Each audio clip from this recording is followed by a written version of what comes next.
Super officials.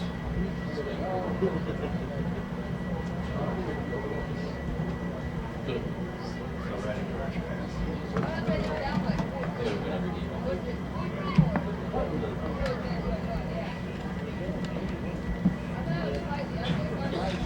Like the bad news bears. Kelly's finally playing. Yeah. Pretty good. Yeah, we didn't have a practice. I didn't count that time. That's the correctional center. Self-probation. Took a while. House arrest. We got the kids. Sure we did, yeah. Doing our game. Right. The big moment. We got new meetings this year.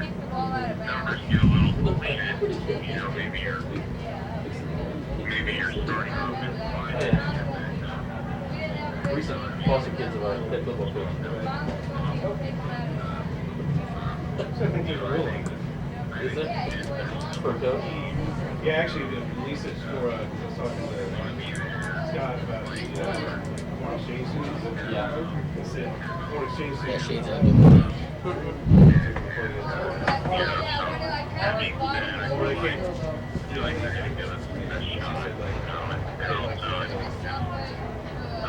Getting ready to enter the football field. You can hear on the far side the varsity cheerleaders.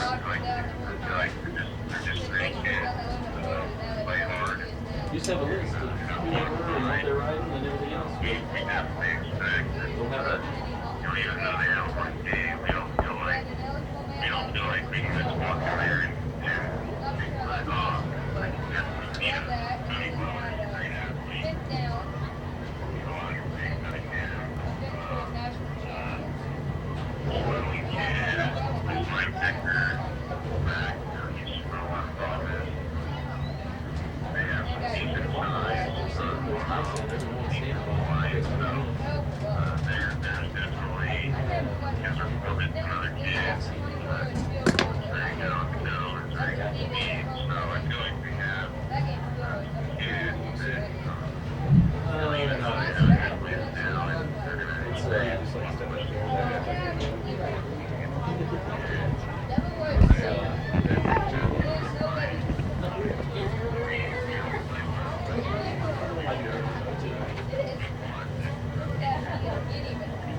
What's that? Coming in tonight on motorcycles. You bet. Homecoming tradition.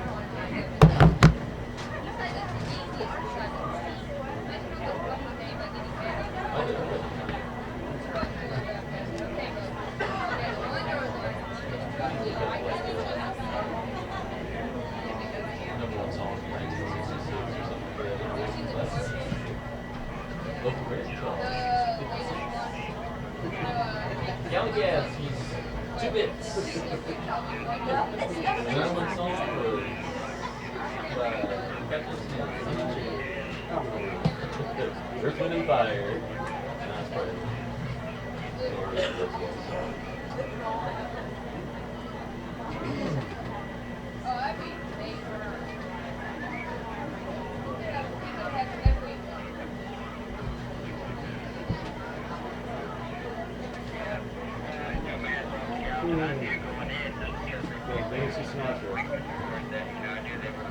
Ladies and gentlemen, welcome to South Harrison's Memorial Field and tonight's Grand River Conference matchup between the visiting Trenton Bulldogs and your South Harrison Bulldogs. If you would please join us in rising and honoring our nation, the South Harrison Choir will lead us in our national anthem.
South Harrison would like to remind everyone that we are a tobacco-free school district. This prohibits all tobacco use, including e-cigarettes, anytime, anywhere, and by anyone on all school property and at all school-sponsored events.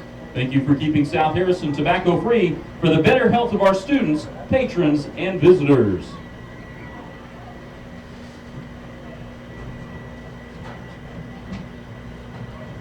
We would also like to welcome members of the South Harrison class of 1966 who are in attendance with us this evening.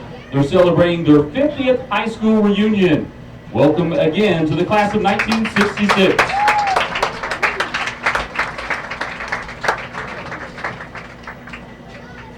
We'll announce starters on offense for the visiting Trenton Bulldogs. Starting for Trenton, number 11, Lathan Croy. Number 15, Hunter Dugan. Number 17, Spencer Harris. Number 25, Matthew Sibbett. Number 44, Connor Cotton. Number 52, Jaden Whitney. Number 58, Jaron Keene. Number 64, Mason Owen. Number 65, Cole Schilling. Number 77, Hunter Trask. And number 88, Colton Colston. The Bulldogs from Trenton are coached by Brandon Boswell, assisted by Greg Dalrymple, David Sager, Scott Stevens, Chris Park, John Guthrie, and Joel Holtman. Now, ladies and gentlemen, join us as we bring down your South Harrison Bulldogs.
right, welcome here to South Harrison. It is homecoming night as it's the South Harrison Bulldogs taking on the new GRC conference foe, the Trenton Bulldogs, tonight for homecoming here out at South Harrison. Again, we'd like to thank our sponsor for helping me bring you this game tonight here on American. Gamers Palace in Bethany, Pettyjohn Auto Center in Bethany, Bullseye Trading in Bethany, the Harrison County Hospital in Bethany, Horizon Hearing Centers locations in Bethany, Chillicothe, Marshall, Trenton, Kirksville, and Maryville. BTC Bank with locations in Bethany, Albany, Pattonsburg, Gallatin, Lamoni, Chillicothe, Boonville, and Carrollton. Effort Pest Control in Cameron. Dr. Lambert, Bethany Medical Clinic. Newland Hall in Bethany. The Bethany Building Center. Alma Paul in Trenton and Bethany. Tourist Equipment in Bethany. And Tools Plus Midwest Supply in Bethany. Again, we'd also like to thank South Harrison for having us out here tonight, out at their press box here on homecoming night. As it is the Battle of the Bulldogs tonight in a GRC conference matchup. Trent comes in tonight to tonight's game undefeated. South Harrison comes in winless, looking for their first win here on homecoming night. Again, we will also be thanking some of our other sponsors throughout the night, including Insurance Services, the Heartland, Susie Rollheiser in Bethany, Fritzel Heating and Cooling in Bethany, and Harrison County Hospital in Bethany. Harrison County Community Hospital in Bethany will be giving us all of our first downs tonight. Insurance Services, the Heartland in Bethany, Susie Rollheiser will be giving us all of our timeouts.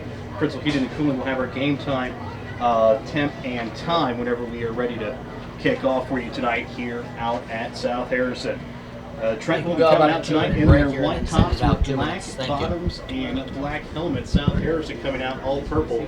Purple helmets, purple tops, and purple pants as they come out tonight. Again, it should be a fun match between the Bulldogs tonight here for homecoming. Like with this thing right on the back of my skull. Homecoming here for South Harrison. I don't know if the theme that's, is the Bulldogs. it almost feels like one of those cell phone ones, you know, they'll hold it up to your ear. Some of the coordination stuff for you during halftime tonight that was recorded from Wednesday that they have here out at South Harrison. I know, it was like 50 seconds. It was like Jeffrey White night at 7 o'clock. So again, it's South Harrison and Trenton tonight. Captain for your South Harrison I Bulldogs. may pull that chair out so I can sit down. Aaron Holloway and Trenton Campbell. One big thing that we'll also be having tonight for you is we'll also give you your text to win sound. Our officials tonight, referee Chad Malone, umpire Johnny Nickel, You have to text linesman Victor 77000 Duvall, for your chance to win line $1,000 judge Eric cash from Espon, American. and back judge I'll Wes give you the keyword Minder. in just a little bit, but make sure to text to 77000 for your chance to win. And it's a big game Well, tonight also for PTO, Bear Bulldogs South and the Harrison Grand River PTO Conference. The raffling Trenton Bulldogs and the tonight South is Harrison Bulldogs set to stadium do seat. battle here We'll be at South drawing down Harrison after Memorial Field halftime. on So, KTTN, South Harrison Gallatin, PTO Chillicothe, down here with Bethany, concession and stand. Trenton. To get For South the Harrison Trenton Stadium Bulldogs seat. and the South Harrison Bulldogs are on opposite ends of the spectrum here in the GRC. Trenton is tied with Maysville in the GRC standings, and the South Harrison Bulldogs, they're in the basement. They're still trying to get their first victory overall, and victory number 1 in the Grand River Conference. South Harrison's overall record is 0-5, 0-3 in the conference. Trenton started 0-2, but Trenton has now ripped off 3 wins in a row. So the Trenton Bulldogs, as they head into the ball game tonight, they're at 3-0 in conference play. Maysville is 3-0. Maysville is at South Harrison tonight. Over across the dial on KTTN FM 92.3. The Gallatin Bulldogs are in Milan. They're taking on a Wildcat team that is looking for its first victory. Played pretty well and has established itself as a pretty decent football team last week. Just couldn't get over the hump in the second half against the Bulldogs down at CF Russell Stadium. And the other matchup tonight, the Polo Panthers, they're up in Unionville. Pretty healthy drive there, as Polo is up in Unionville to take on the Putnam County Midgets. So those will be the 4 games in the GRC tonight, joined by Tucker Franklin. And Tuck, unfortunately, we have some injury news to talk about. And I think we mentioned it coming into the matchup tonight, as Austin Berkebile will be out tonight. So don't like to see a senior lose an opportunity to play a senior year, but it does give some opportunity for some other kids. I can remember it was close to week 4 or 5 of my senior year. I went down with the ankle injury against Higginsville, and I ended up missing the game against Pembroke Hill. Luckily, we were able to pull that win out and keep our streak going. So let's see if the Bulldogs of the Trenton variety can get the job done here. You never did really get healthy last year either, did you? No, it still hurts me to this day, actually. Ooh. Yeah. Ooh. So how did the injury occur last year? It was actually Get chopped? Or? Yeah, it was a chop, and I rolled over the top of it, so my ankle went one way and I went the other.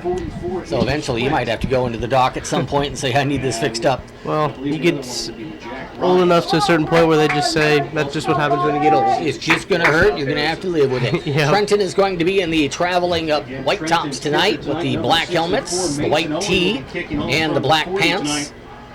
The gold stripe right along the shoulders, along with the black numeral. South Harrison in all purple. Purple tops, purple pants, SH white logo on the side. There's a kickoff. It goes right through the hands of the kick return. It's going to roll toward the end zone. Andrew Sweat was unable to reel that one in for South Harrison, so a nice kickoff for Trenton to start this ball game. And it's 0-0 as South Harrison will get the first possession of the ball game. 11:56 to go in the first quarter. South Harrison, very young football team, Tucker. South Harrison is just, especially on homecoming night here in Bethany, South Harrison wants to get something good to happen early. Well, you saw what happened to Trenton last week when they came out a little slow at homecoming week. We'll see if the Bulldogs, Trenton, can take advantage of them coming out slow this week. One of those games where Bulldogs really doesn't help you all that much. Right. Yeah, there's a lot of Bulldogs in the Grand River Conference. Underneath at center here for South Harrison, and trying to get rid of the football, being shoved into the backfield. I think he got it to his running back, is the quarterback Cody Weller, but Trenton was there to stuff that play like a drum, as South Harrison unable to get to any yardage on play number 1 of the ball game. That will be a loss of a couple of yards, and it'll bring up 2nd down and 12. Looks like the South Harrison Bulldogs run a similar offense to Trenton, and that kind of works in Trenton's favor as long as so they know what kind of plays are going to happen. Cody Weller will come up under center for right to left on your radio dial is South Harrison High School. Cody Weller under center, and he will run the option, and that goes out to the left. It's eaten up by Trenton. I think Trenton had Weller down before he could get rid of the football. Knees down. He tried to pitch it out to Colin Haffey, the freshman halfback, but Trenton was there to eat it up, and we get a 5-yard penalty as well here against the South Harrison Bulldogs for illegal procedure. So is the other thing I was going to mention here in our pregame. I didn't get around to saying so, but if you're missing a key running back, as Trenton is tonight in Austin Berkebile, lean on your defense. That's already been the strength of Trenton for 5 games. Yeah, it's going to be difficult for the offense to adapt, especially with only a week to have a new running back come in and adjust to the offense. But as you can see already, the defense is standing up big for the Trenton Bulldogs. 5-yard penalty against South Harrison. It'll bring up, as it was a penalty decline, 3rd and 17. Here's the run through the middle of the defense. A cutback attempt there by Weller, and he's buried to the turf by Lathan Croy, along with Connor Cotton. So no score, 10:45 to go in the opening quarter of play as South Harrison goes 3 and out. Looked like Trenton really dominated the line of scrimmage in an 0-5 start. That includes a 50-0 loss to Gallatin last week. That's where it starts. If you can't win the line of scrimmage, you're going to be swimming uphill, and right now South Harrison's swimming uphill a little bit. Yeah, you can have all the talent you can never want in the backfield, but if you don't have an offensive line to move holes, you don't have anything. Brandon Haffey to kick the football away for South Harrison. And we had movement on the left side of the line for South Harrison. Looked like a little bit of hitch in the giddy-up for one of the South Harrison left side blockers. And one thing that's very noticeable at this field, Tucker, there is a new facility. I don't know if it's an elementary school or middle school or something, but it is on the southeast side of this football, or the northwest side of this football field. Looks like a middle school. Yeah, it's nice looking. Nice looking. Now 4th and 17. Again, the punt attempt here for Brandon Haffey. Good snap. He boots it away from the 5. Short. Didn't turn over. It's going to be short of Spencer Harris. He's going to get away from it for good reason, because that's going to give Trenton great field position here, Tucker, at the 38-yard line of the Bethany Bulldogs. If you're Trenton in this situation, this is what you want to happen. You want your defense to force a 3 and out, drive their offense back, lose a little confidence, so then coming out on their homecoming night and get great field position, especially with an unexperienced back in your backfield. Berkebile is not even in uniform tonight. He's in street clothes. So Austin's going to watch this one in street clothes due to that sprain in his foot. Great opportunity here for Hunter Dugan, for Matthew Sibbett, Spencer Harris. Look for Spencer to get a lot of carries on that counter here tonight. Under center is Croy, and he hands it off through the middle. Big yards for Sibbett. He's across the 30 to the 25. He rumbles to the 20-yard line. Sibbett picks up 18 on his first carry of the ball game, and it looked like a little tight formation, but it was blocked really well in the middle. It looked like the offensive line got great movement, big hole for Sibbett to run through, and we've seen him a lot actually these first few games, but this looks like it'll be his big showcase game. Colston's going to line up wide to the right here for the Trenton Bulldogs. In the slot to the right is Harris, motion man. Croy hands it off, the ball's loose, and who has it?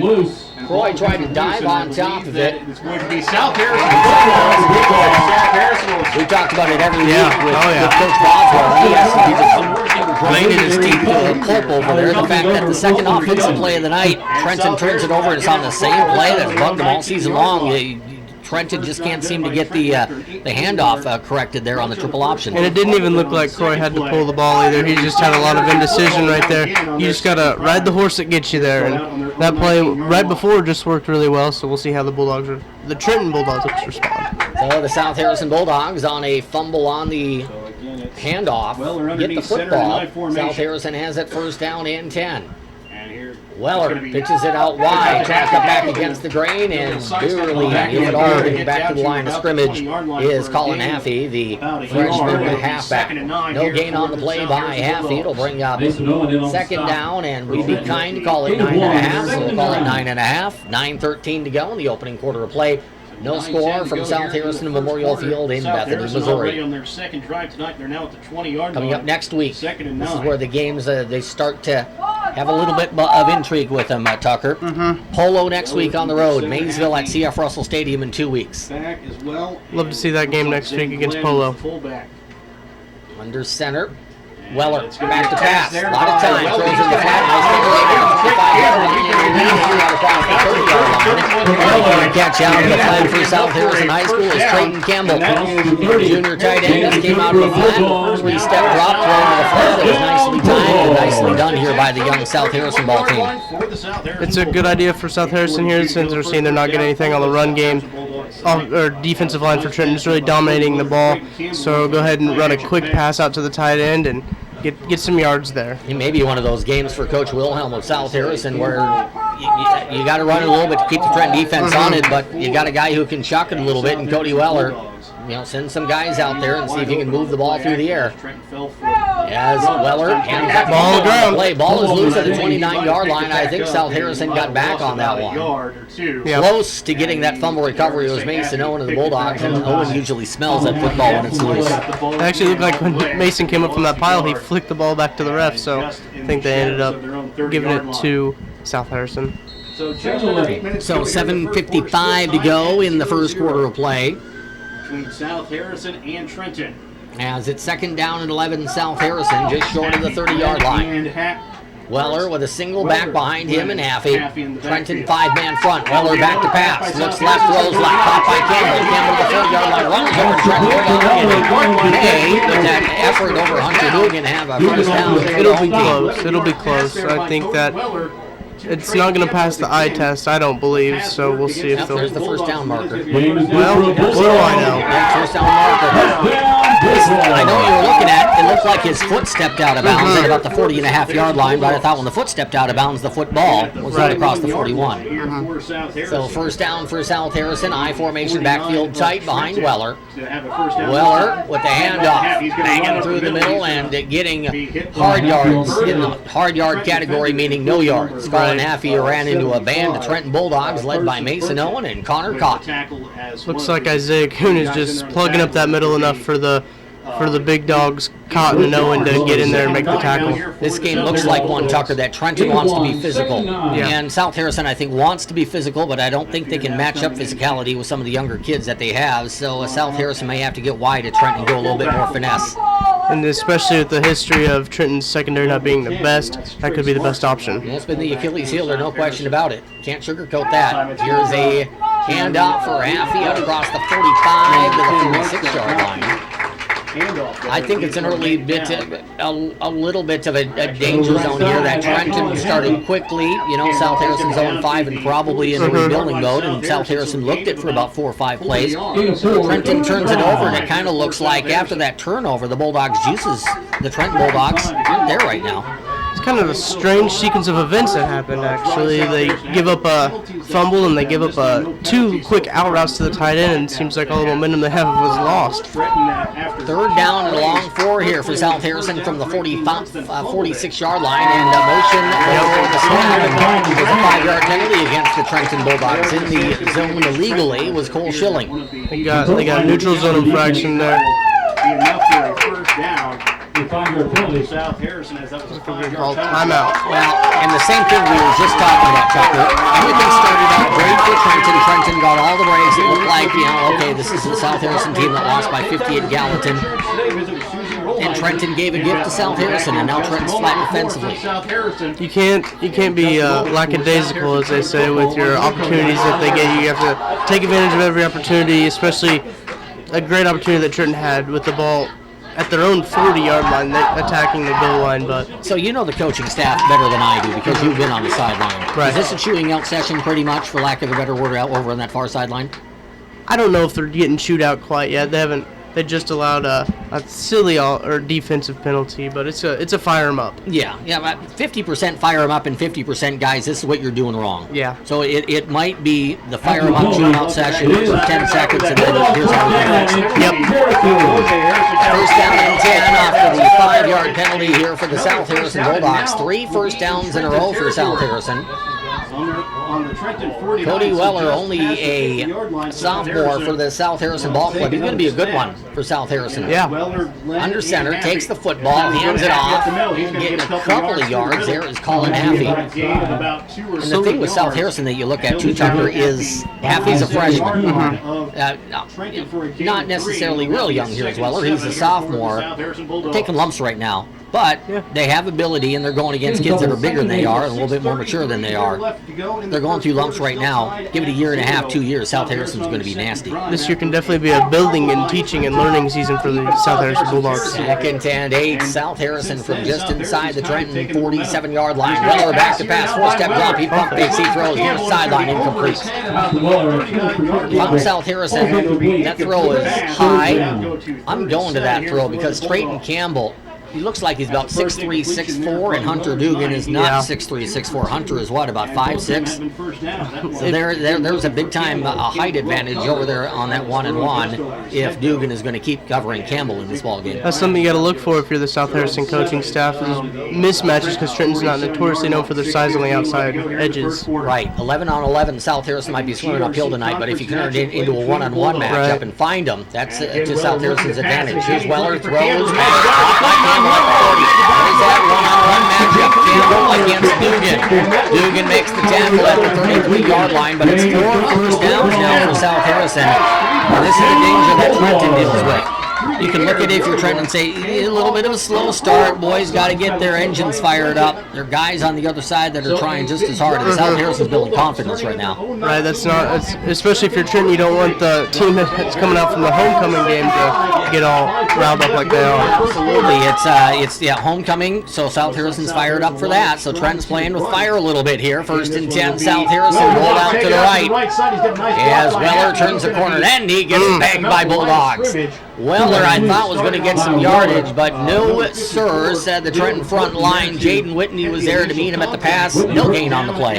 Looked like a little naked rollout boot with no receivers, trying to get around the edge, but Trenton's defense on the edges did a great job of extending, pushing him towards the sideline, forcing him to cut up so that the Bulldogs of the Trenton kind could make a tackle. Which may be an admittance there by Coach Wilhelm to say, okay, we'll give Trenton the nod of the cap and say we're going to have trouble running inside against Isaiah Kuhn and Mason Owen, so we're going to try to go outside. It's not a bad strategy. It's a loss of 1 officially on the quarterback keeper. They're on the boot by Weller. Cody takes a snap. He hands it off going right side, and not getting very much at all there is Colin Haffey. So if you're the Trenton Bulldogs, this is where you want South Harrison at, 3rd and long. Yeah. You saw the defensive line right there do their job. You just have to make sure the secondary is covering that tight end. Tight ends are one of the hardest people to cover, especially with their size and their speed. You don't want to put a small guy on him because he's too small. You don't want to put a fast guy on him because he's not big enough. We've dealt with rain and we've dealt with lightning all season long. This is a beautiful night. Oh, yeah. Little on the warm side, especially in the press box. The air conditioner is working overtime trying to get to the media folks. But sun's gone down now, and it's going to be a great night for football. Starting to cool off a little bit. 3rd and 9. Naked boot going left side. Weller under pressure. Gets banged down as he throws. It's a hanging goose.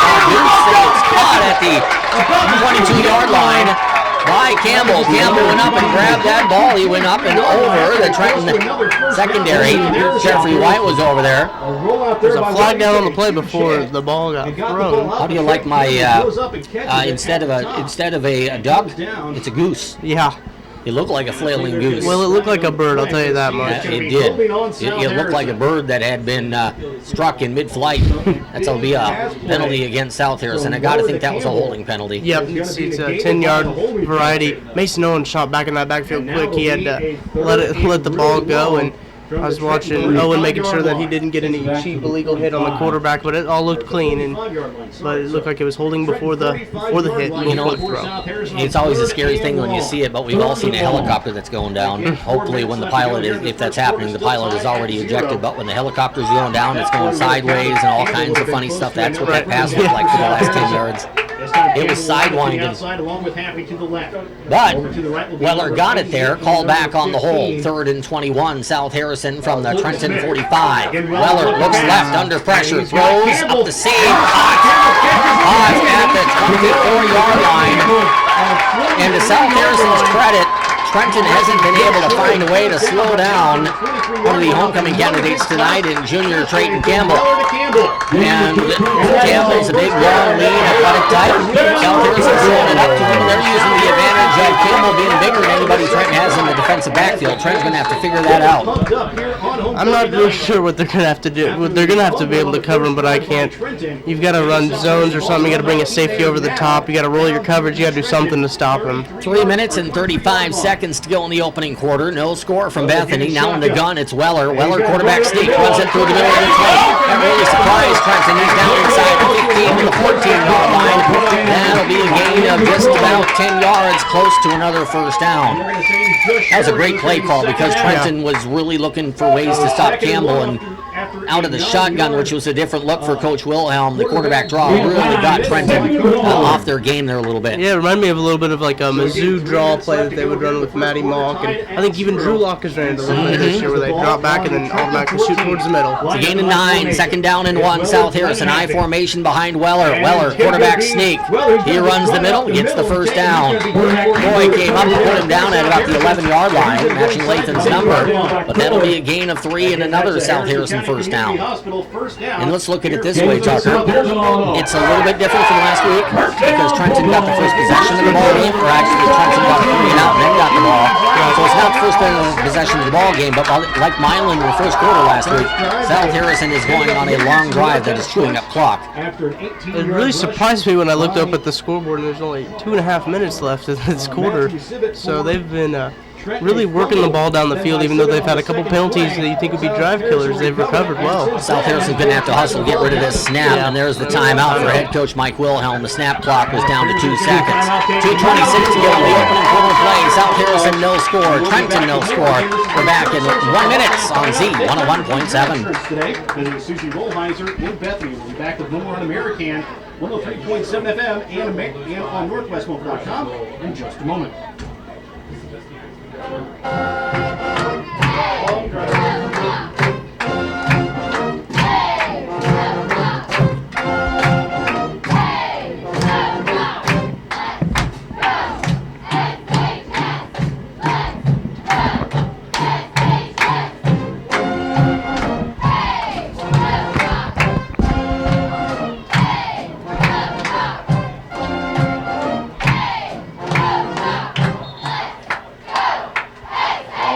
Back out here to South Harrison. 2:26 left to go here in the first quarter. All tied up at 0. And South Harrison driving the football. Well, let you know, the South Harrison softball team is making their way around the stadium tonight, collecting for South Harrison student Dylan Glenn, who was injured by recently South Harrison in a car accident. Glenn and Haffey in the backfield. Also watch out, Trenton Campbell lined up as tight end to the left. And this time it will be another pass here by Weller. He's rolling out right, and he's just going to throw it away smartly as he had some major pressure, nobody open, and it will now be Had a rollout play for South Harrison while we were in break. Rollout play by Cody Weller, and for a sophomore, nothing was open there. A lot of sophomores, you'll see him throw it back across the grade, throw it back into coverage. He threw that ball away. He threw that ball 5-6 yards out of bounds. That was a good decision by Cody Weller. Looks like there's some debate on the field here. If they call that grounding, they are going to call it. That's a tough call. Yeah, but let's remember this too, Tucker. At the collegiate level and the NFL level, that's outside the tackle. That's fine. They don't have the outside the tackle rule in high school football. Oh. I don't think anyway. They may. I don't know. But he was certainly outside the tackle Yes, he box was. when he let go of that ball. So either the referees blew that call and gave Trenton a break, or Have to do some research on that. or we know our high school rules pretty well. It is a loss of down, second down and 20 off of the intentional grounding. Weller off the high snap, out of the gun, looks left, throws left, up the left seam, incomplete. Closest man to that football was Hunter Dugan. That's what Tucker was reacting to. Looked like Tucker might have a chance to get that in, but it was well over his head. Colin Haffey, the intended receiver here for South Harrison. It almost looked like Dugan could pick that ball, just didn't find it fast enough, and got himself turned around trying to track it. Yep.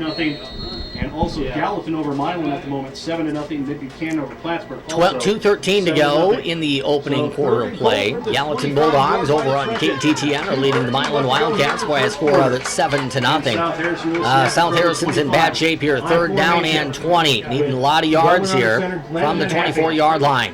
Back to pass. Weller throws up the seam.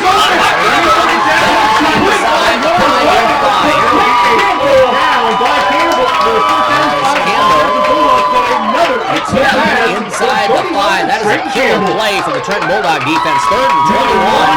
And Trenton gives up just about. We'll see here. Is it the first down or is it not? They have the full goal marker across the way. I think it was to goal was the first down. So. Okay. So it was goal. It was about a 20. And it appears they're About going a to go for it. 22-yard Yeah, pass. 22 24 down to yeah. 22. It's going to be 4th and goal from the 2. Well, this makes it a lot more doable play for South Harrison. As Weller is under center. He hands it off, coming to his left and getting banged up like he got it. and knocked backwards. For South Harrison is Brendan Haffey, big old lineman number 61. Trying to get that ball into the end zone, and Trenton was waiting for him. What a play by the Trenton D-line to react to that run. I wouldn't have honestly been surprised if they tried a little tight end pop, because it seems like Trenton hasn't been able to cover him very well. But It looked like South Harrison had Trenton off balance with the play calling in that drive, Tucker. And then when maybe you need to pull something out that would surprise Trenton, South Harrison kind of went with what we thought South Harrison might struggle with tonight, that power game against Trenton. It didn't work on 4th and goal. it's an interesting play call to me, in my opinion. It was kind of going basic on the play call instead of going a little bit wild variety. So Trenton has it. Pitch out goes to Harris. Harris gets the cut back and he's chopped down at the 9. Gives Spencer about 7 yards on that carry. Tackle made by Peyton Sterling, sophomore linebacker for South Harrison. It's only the 3rd play for the Trenton Bulldogs tonight. South Harrison's really been eating up this clock with only a minute left in the first quarter. Well, Trenton is really going to be kicking themselves for having that great opportunity to get points early. Had South Harrison back on their heels, and the second play from scrimmage on the drive tonight. Trenton on the play that's been 90% of the fumbles this year for Trenton. Fumbled it away, trying to get rid of the handoff. Troy under center, handoff to Civic. He's knocked down at about the 11. That will be gain of 1, maybe 2, and it's going to bring up 3rd down and 2 for the Trenton Bulldogs. 3rd and 2 as he got. This is a big play for Trenton because now Trenton is working against the sticks, and in particular, if Trenton has to punt the football away here, South Harrison is going to get great field position. Looks like the Bulldogs just going to let the clock run out on the quarter and flip sides of the field. That'll be the case as we're down to 10 seconds to go in the first quarter. Trenton will let it run dry. South Harrison is going to let it run dry. We're at 1 quarter. Trenton Bulldogs 0. South Harrison Bulldogs at 0. Second quarter action comes your way in 1 minute on your home of the Bulldogs. This is Hot Country Z 101.7. Points. And we'll come back with the second quarter all tied up at 0 when we come back in just a minute here on American and on NorthwestLoanFor.com.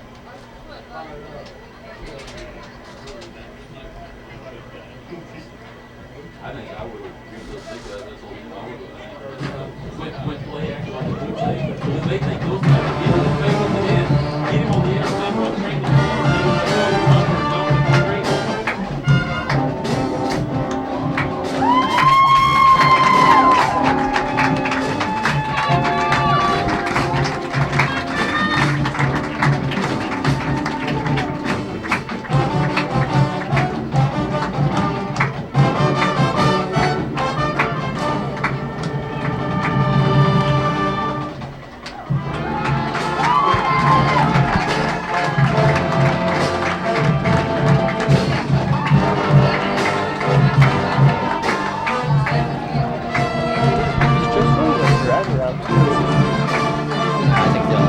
They've got to make an adjustment like they did last week to the unbalanced line.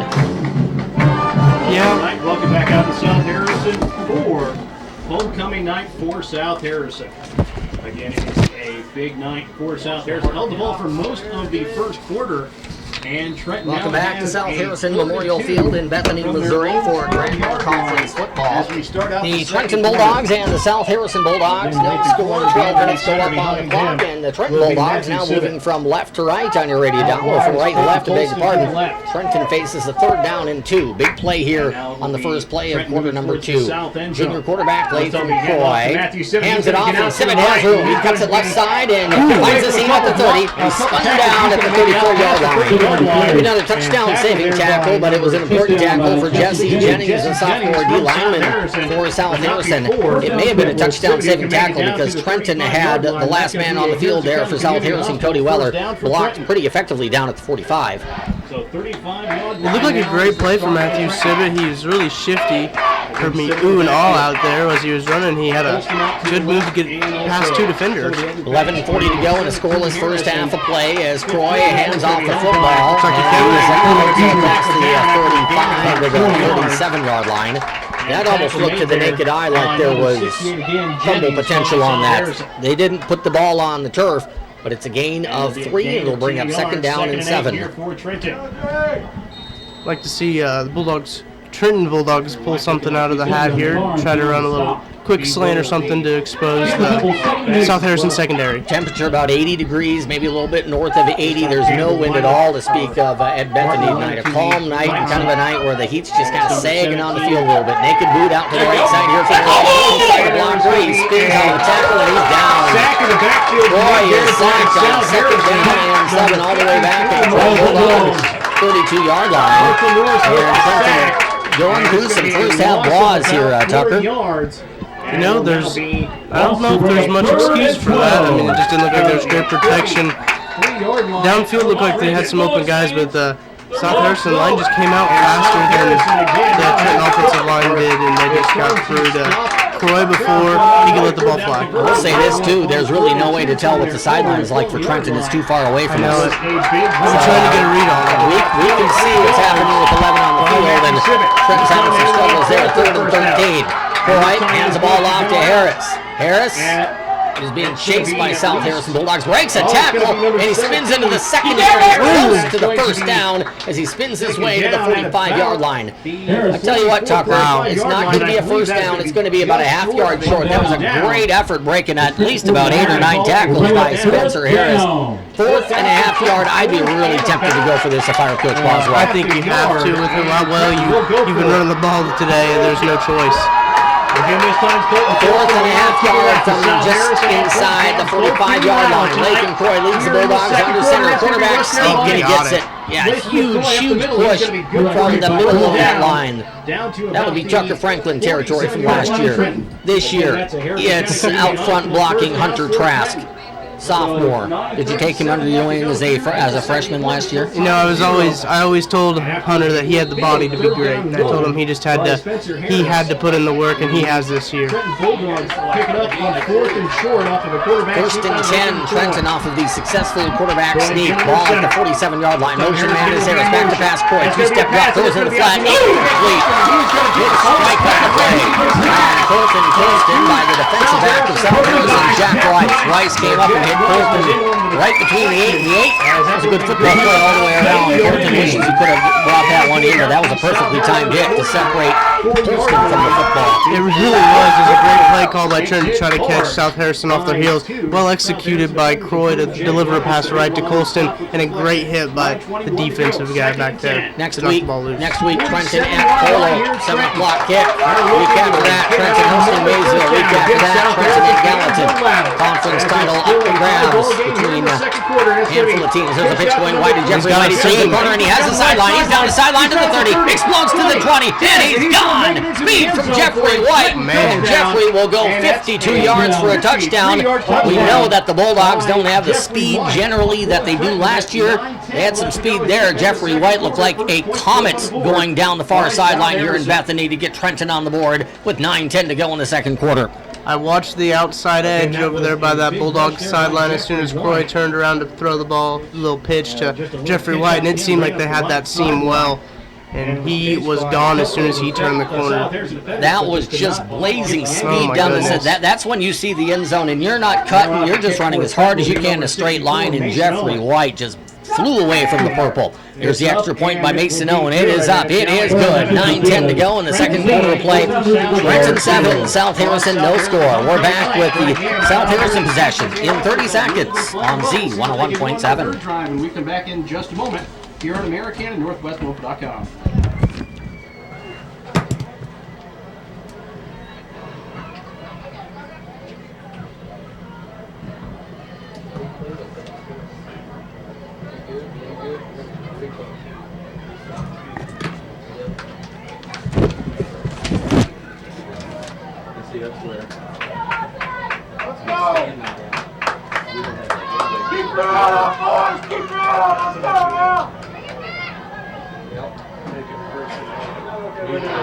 All right, welcome back out here to South Harrison. It's now a 7-0 Trenton lead, 9:10 left to go here in the second quarter. It was a big 53-yard run by Jeffrey White to get Trenton on the board. And they will now be kicking off. We've reached a somewhat interesting point of this ball game. South Harrison, even though South Harrison didn't have points, South Harrison being a lot more competitive for the first quarter plus than they were at Gallatin last week.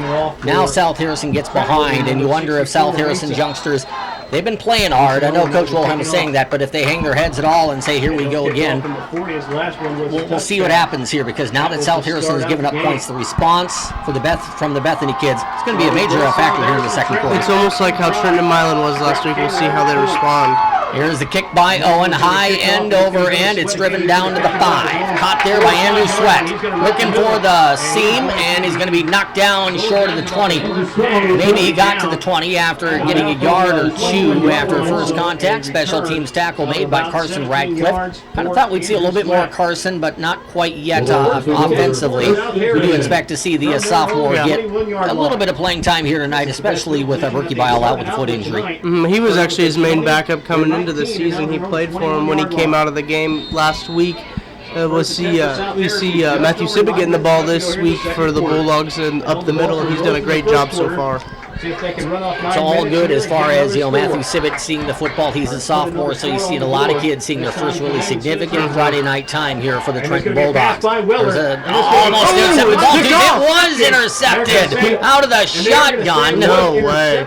It was Weller throwing the football. It was tipped by Croy. I thought Croy was going to tip it, but he tipped it into the hands. I think it was Hunter Dugan, number 15, that got it, was it not? Yeah, it was. It looked like a little tip drill, actually. Croy could have came up with that play. It just squeaked out of his hands, and you saw Hunter Dugan dive and lay out for that ball. And it looked like he actually got his arms underneath it to keep the ball from in the turf. I was about to call out Lathan for needing to get some stickum on those hands. He had the ball right in his hands at linebacker, but it tipped drill. Tipped it up. Ball picked off of the grass. legally by Hunter Dugan, and Trenton will now try to turn the interception into points. The pitch goes out wide to the 15-yard line to the 10, and stepping outside, staying on his feet, diving to the 6. Almost getting that all the way home was Matthew Sibbett, and Sibbett is having a breakout game tonight for the Trenton Bulldogs as he picks up on that carry about 22 yards. Got 28 down to the 6. I saw Tucker counting it at the same time. I don't know if it was 22, but I'm guessing it's in that area. Right, I came up with almost the same, about around there. 8:43 to go in the first half of play. Trenton has taken a 7-0 lead on the road here at South Harrison. Splitting out wide to the right. Here is Colton Colston. Motion man is Harris. Handoff goes to Sibbett. Sibbett wrestles for yards inside the 5 and down to the 4-yard line. The issue with South Harrison, I talked about this in the pregame with Coach Wilhelm. When you're young, you can do the right thing 80% of the time, 90% of the time. But when you're young, it seems like that when you don't do the right thing defensively, you're giving up points. That's the hard thing. And anybody who's been rebuilding can really relate to what that's like. My junior year, it was like that too. It seemed like every opportunity we gave up, it was points for the other team. Second down and goal, Trenton from the 6. Croy runs it out to the right side. He's tackled to behind the sack. Pretty good busted play there. I mean, it looked like it was almost going to be another mesh point, but Sibbett wasn't there, and you're going to get that with a young, unexperienced back. But Croy tried to make something out of nothing, and looked like he luckily got back to the line of scrimmage. Maybe a loss of a half yard, but not much more. Call it to 7 maybe, so it's 3rd and goal from 7. I think it was a busted play because if you look at how Lathan reacted there, he reacted without a lot of confidence. He kind of looked around for that quarter second to go, where are my guys? 3rd and goal from the 7 for the Bulldogs. Motion man is Harris. He'll get it coming left side. He's going to get the corner, cuts back against the grain, and it's an easy walk-in touchdown for Spencer Harris. We saw him go in the opposite direction last week on the counter. Use that cutback run or really out-sprinting Milan going to his right. That time, he saw that hole open up going to his left, and once he put the foot to the ground at the 5-yard line, he went into the end zone, Tucker. One of the big things for Trenton today has been the edge play for their halfbacks and A-backs is what they call them, and that actually hasn't been a large part of their game up until now. In the second quarter. So Harris gets the touchdown run. Here's Owen trying to go 2 for 2 on extra points. He boots it up high and straight. Good. 7:13 to go in the first half. Trenton 14, South Harrison no score. We're back in 30 seconds with a kick on Hot Country Z 101.7. 14-0.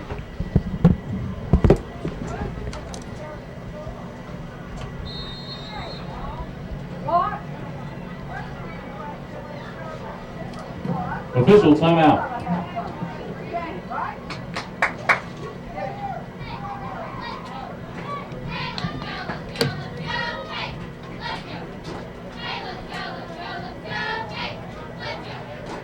Has you not played a home football game? I didn't think so. All right, welcome back out here to South Harrison for South Harrison-Trenton matchup of the Bulldogs in GRC Conference play. South Harrison homecoming tonight. Again, we'd like to thank our sponsors for helping you bring you this game tonight on American and on NorthwestMofo.com. Gamers Palace in Bethany, Petty Jones Auto Center in Bethany, Bullseye Trading in Bethany, Harrison County Community Hospital in Bethany.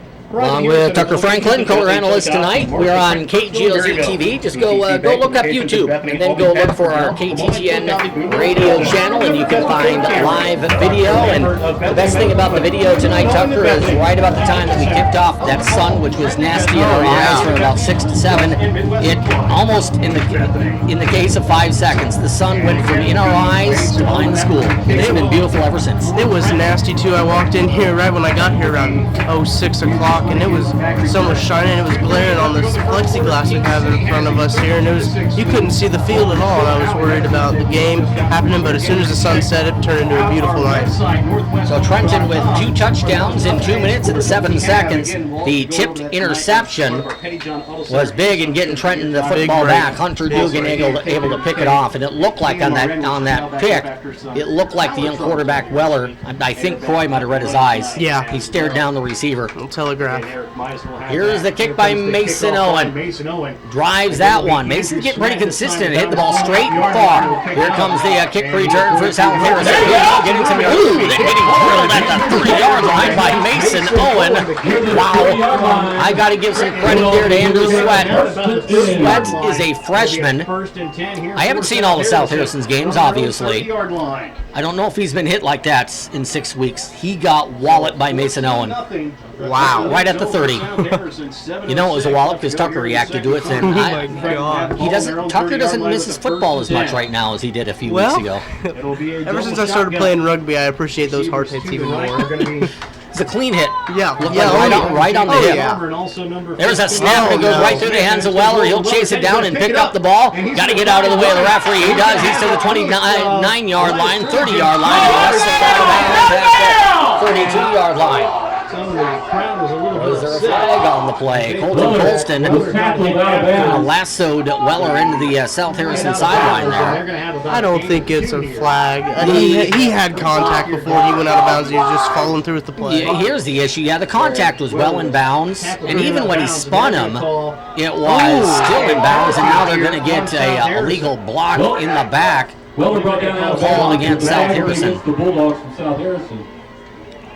So yeah, Weller was in the field of play, spun, and when he got spun, he kind of got tossed into the bench. But I think it was all kind of legal. I think it just didn't look good at the end. It was just accidental. I believe there was no malicious intent involved.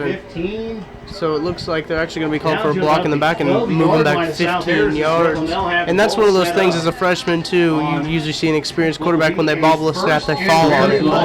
Weller's correct? You're right. Yep, Cody Weller picked up the ball and decided to run with it and only gained about a yard, but in the end, draws a penalty from his own team. 6:54 to go in quarter number 2. 14-0 lead for the Trenton Bulldogs. Maysville's at Princeton tonight, and Polo at Putnam County. Putnam County, maybe the best matchup in the conference tonight. They're both 2-1, tied for third place. Here's the run, not going for much for South Harrison. It looked discombobulated, like the timing was a little bit off there for South Harrison, as the Bulldogs of Trenton were there to stop it up a little bit, and that'll bring up, boy, it seems like South Harrison's behind the sticks a lot lately, Tucker. Every time I look up, it seems like it's second and a mile. Right now, it's second and looks like naked eye, maybe about 27, 28 yards. Maybe a little bit less than that. 25 anyway, at least. 6:20 to go in the first half. Weller under center, back to throw. Throws into the flat. Oh, great play. Yeah, and catch and no catch. Colston came up, hit the intended receiver in the right hip. That was Jacob Starmer, unable to reel it in. You can usually see the opposing sideline when that happens. They want the flag for pass interference, but as long as he's going for the ball, it's all clean. And that's what Colston looked like he was doing there. I'm not sure with a young football team what sort of plays South Harrison can have here on 3rd and 26. If I'm South Harrison, I'm trying to get a play, maybe not to get 26, but to get it back to the original line of scrimmage at 30, punt the football and see if you can change field position a little bit. Especially with the punt we saw earlier, their punting does not look like their specialty. 6:15 to go in the first half. Trenton starting to wrestle control this game away from the home team on homecoming night in Bethany. There's a throw down the middle of the field looking for Campbell, and that goes over the head of both Campbell along with Trenton High School's Hunter Dugan. They're kind of hand jousting there at the 45-yard line. Dugan trying to get position. You had the receiver on the play, Campbell, with that size trying to get position, and the ball went over both their heads. You know, it was hard to call a flag on that play. Both players were pushing off, trying to get the right position. It's a good no call there, I believe, by the officials. The thing is, it was a contact, but they were both going for the ball, and there was really no advantage from the contact. No advantage one way or the other. So the punt coming up here for South Harrison's Brandon Haffey from his own 5-yard line on the near hash. Bulldogs of Trenton should get great field position here. Brandon Harris waiting at the South Harrison 46. Here's the punt off the side of the toe. It's going to hit at the 35-yard line and take a Trenton bounce back to the 31-yard line. And Trenton, already up by 2 scores, will have an opportunity to make it a 3-score game here with a short field and 6 minutes even to go in quarter number 2. I'd like to see Trenton exploit those edges once more. They've scored 2 touchdowns off little counter toss plays. Another first down here for Trenton, their third. The South Harrison's hasn't seemed to react very well to him, and the Trenton offensive line's getting well around the edges with their pulling guards and pulling tackles, sealing the edge for the runners to score. 1st and 10, Trenton from the South Harrison 31-yard line. It looks like just scoring a touchdown has the Trenton offense. I don't know if it's a confidence deal, but they kind of have their pizzazz back a little bit. Have the swagger back. Croy keeps running left side, breaks a tackle at the 30, breaks another tackle. He's at the 25-yard line, and he dives forward to the 23-yard line. So we have some guys here tonight, Tucker, for Trenton that, especially in the second quarter, are proving pretty adept at breaking tackles, which is one way of looking at it and calling the game. Right now, South Harrison's not tackling very well. A lot of arm tackles. Yes. A lot of leaning, reaching and arm tackling and not wrapping up and not getting low. Those are like 3 or 4 things that any defensive coach will say you got to do, and South Harrison isn't doing any of them right now. Lathan's not that big of a guy either, so you don't usually see him trucking and running through people, so that's something that you noticed here. 2nd down and 2. We'll see if Trenton takes a shot here. Up 14-0. Nope, quarterback sneaking. Lathan has a first down across the 20 and down to the 17-yard line. That'll be about as long of a run as you'll see on a quarterback sneak. A run of 6 yards by Lathan Croy right behind his left guard. First down, Trenton, 5:13 to go in the second quarter. Down to about the 16-yard line. There's a great hole on there. It looked like it was a designed quarterback run play, but a large gap between the left guard, left tackle, as Tom said. Hunter Trask was at least in the area of opening up a hole there on the left side of the line for Trenton. Looks like it was Trask and Martin who opened up that hole, and Lathan with that great vision found the hole quickly. Jaden Whitney, left guard, in that conversation there too. 1st and 10, Trenton. Croy throws into the flat, catch made by Harris. Harris going to go wide. He's break tackle at the 15, dives forward to the 13. He did not break that tackle. I was premature in saying he would. Cody Weller hung on to his ankle and he didn't let go. Those bubble screen passes are interesting. They you want to try to get as much depth as you can as soon as you catch the ball, and then cut up and run off the side of your other receiver that you have blocking for you. That time it looked like Spencer caught the ball and tried to turn up immediately, and that's why he got met in the backfield. 4:22 to go in quarter number 2. 14-0. Trenton with a couple of touchdowns in a 2-minute span here early in the quarter to take some control of this road game. Croy pitches the ball out wide to Dugan. Dugan with a cutback lane at the 10. Now he looks outside at the 9. Stays on his feet to the 5, and he's knocked down. He's going to be short of the 5-yard line, about the 6, maybe 7-yard line. There wasn't a huge hole there. I like the patience that Hunter Dugan showed. Instead of looking for that cutback, which wasn't there, he just he went outside and got the most out of the play he could. Yeah, it looked like he even had a little hesitation there, and then went ahead and had a burst of speed after his hesitation. I always like watching those running backs in college who have the great speed who do the hesitation plays. 3 minutes and 35 seconds to go in the first half of play. Who do your Bearcats play tomorrow, Tuck? Oh, man. You put me on the spot. I don't remember. NorthwestBearcats.com. Yeah. Go look it up. I don't have time right now. Quarterback sneak, Croy through the middle, across the 5. He's down close to the goal line. He's going to be knocked down. I don't think he got to the goal line, but he was hit at the 2, and I think he got knocked sideways to the 1. That'll be a first down for the Bulldogs of Trenton. First and goal from the 1-yard line with 3:13 to go in the second quarter of play.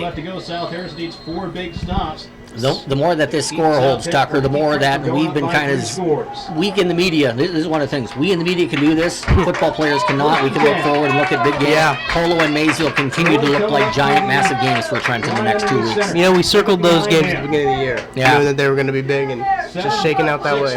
This looks like it could have been an easy quarterback sneak for Trenton, and it really wasn't that way, but it kind of was. Croy took the football, he fakes, and then for about 2-3 yards back, he put his head down, he ran it forward, he got right behind the center, Jaden Whitney, and he goes in for 6. It looked like one of those things where he pulled the ball and he knew he shouldn't have, so he followed his running back into the end zone anyway. I know Cale McCarter would do that a lot last year, and Colton F. would say, well, why didn't you want to give me the touchdown? Does the quarterback on that play, does he kind of have the option of seeing what's going on? Yeah. Ad-libbing, so to speak? Mm-hmm. Well, especially with the option system.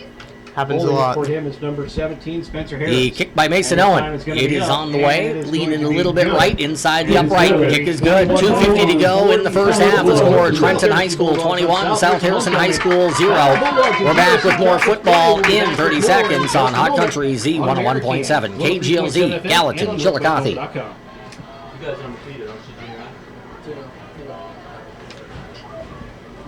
Missouri Southern. In Joplin? Yeah. I mean, is the game in Joplin? Yeah, the game is in Joplin. I know our campus is.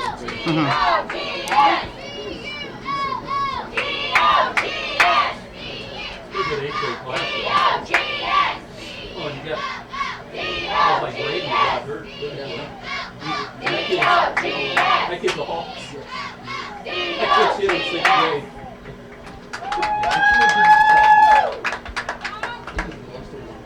He really does. We had him in there was a game he had. Then the week after that is There's a kid on UCM the at other Arrowhead. side. He like slowed down, turned, mowed that kid over, and then ran into the end. I'm like, Greg, just run it in there. Stop.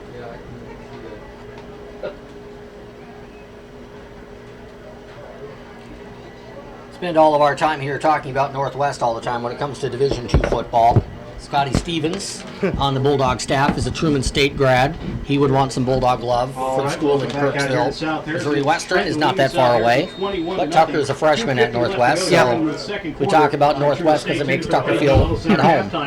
One of the shorter trips you'll have from Maryville coming over to Bethany. I had time to take a nap after class and dilly and daddle around and get on over here. It's kind of nice. Everything good on the 136 Superhighway tonight. Oh, yeah. 21-0 Trenton. Kick is going to be bobbled around and then picked up by Jack Rice.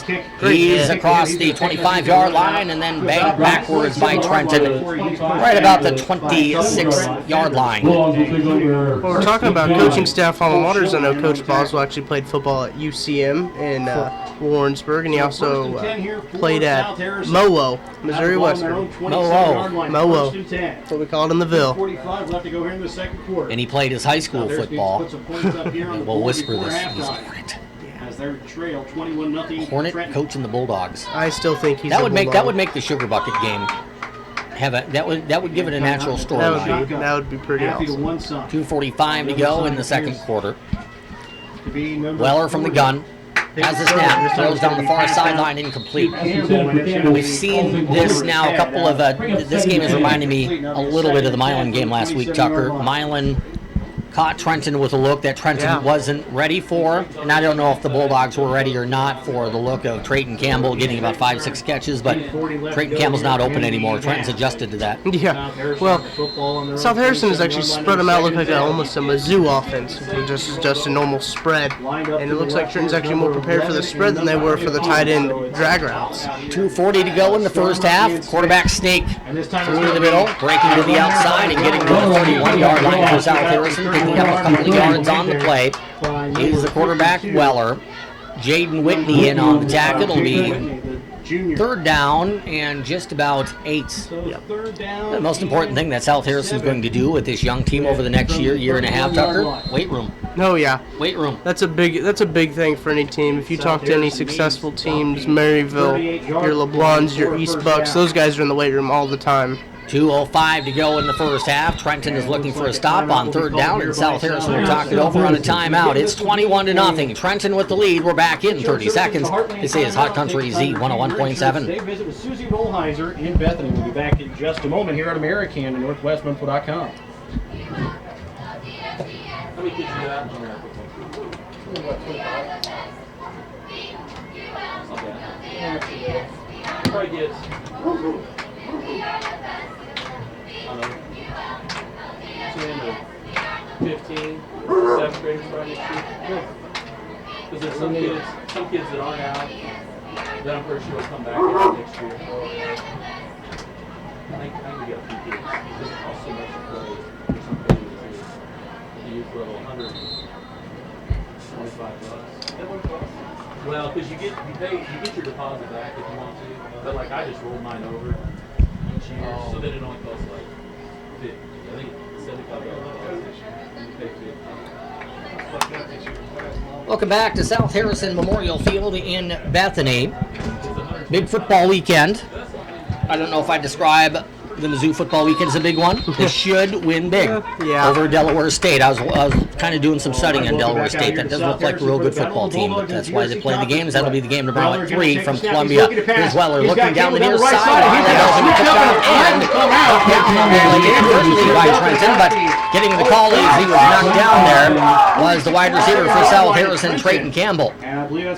I said it was, to me, that's a little bit iffy because if it is guys who just click heels and there wasn't a push and you just kind of get your feet locked, it's not supposed to be a penalty. It kind of looked like feet got locked there. Yeah, that's what I was thinking, and I'm not even sure if that ball was quite catchable. So it was catchable. But the thing with Trenton, that makes that a tough penalty. Trenton had 3 guys on that play. You literally could just run with the wide receiver Campbell, and he wasn't going to catch that football. Right.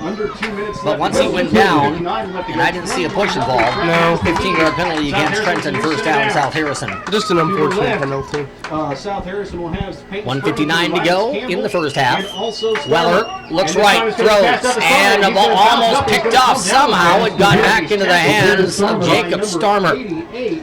And I guarantee you, folks, Starmer's heart rate, it went up big time when that ball's in the air. And if Jaden Whitney picks off that football, I wouldn't be surprised if it's a pick 6, the way Jaden can run. Starmer got it back on the juggle for a gain of 4. Second down and 6, just short of the 45-yard line. Trenton pushing against the line of scrimmage. Here's the quarterback sneak by Weller. He's across the 45, close to the 49-yard line, a gain of 4. 1:23 to go in the second quarter of play. Sure, South Harrison's seeing if they can pick up the pace a little bit and see if they can punch it in or get maybe even 3 points before going into half. Ball in half, he gets himself set up here to the left shoulder of his quarterback, Weller. Weller throws. Picked up by Whitney. There might be that pick 6. He's to the 40, cuts inside to the 30, and is brought down at the 29-yard line. Good hustle there by one of the big men for South Harrison. Brandon Haffey wrestled back, and if not for the hustle of Haffey, that would have been a pick 6 of about 50 yards on the out pattern there by Jaden Whitney. And I started to notice this when he threw the deep ball there to Trenton Campbell. He's just thrown the ball to a spot where his receiver's supposed to be. And I've been watching the quarterback all night. He's telegraphing his passes. You could see with the pick almost by Lathan Croy. And that one, Jaden Whitney just beat the receiver to his spot, and that's where the ball ended up being. So Trenton now can try to get a 4th touchdown on the board here, all in the second quarter. 21-0. Trenton up. Ball at the 27 of South Harrison. 1 minute to go. Motion man is White. Fake the pitch. Here's Croy, tossing down the middle. Harrison, easy walk-in touchdown. Everybody in a Bethany purple uniform bit on that fake pitch out to Jeffrey White. Going right down the middle of the field and getting a perfect strike from Lathan Croy was Spencer Harris. That'll be a 27-yard touchdown strike for the Bulldogs and one of the prettiest plays that Trenton High School has run all year long, Tucker. The Youngstown moment in that play was actually after the fake pitch. Jeffrey went and picked up a blitzing linebacker coming through there and allowed Lathan to get the ball off for the wide open Spencer Harris. Sometimes those are not easy passes to complete when you're that wide open. Well, you get nervous. There's a hold. It's down. Kick is up. He looks good tonight. Pulls it again. 54 seconds to go in the first half. It's Trenton 28. South Harrison no score. We're back with the kickoff to the Bethany Bulldogs in 30 seconds on Hot Country Z 101.7. This is the best I've seen them play.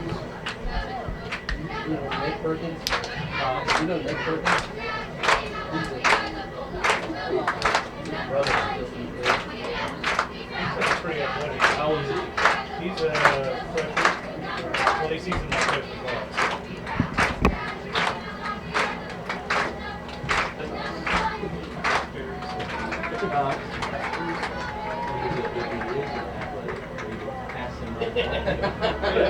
I'm a friend of the program. I'll go on record. Man, you got to do something.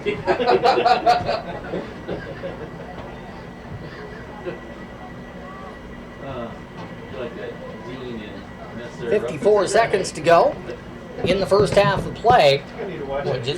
I kind of had the feeling it would be this way tonight, Tucker.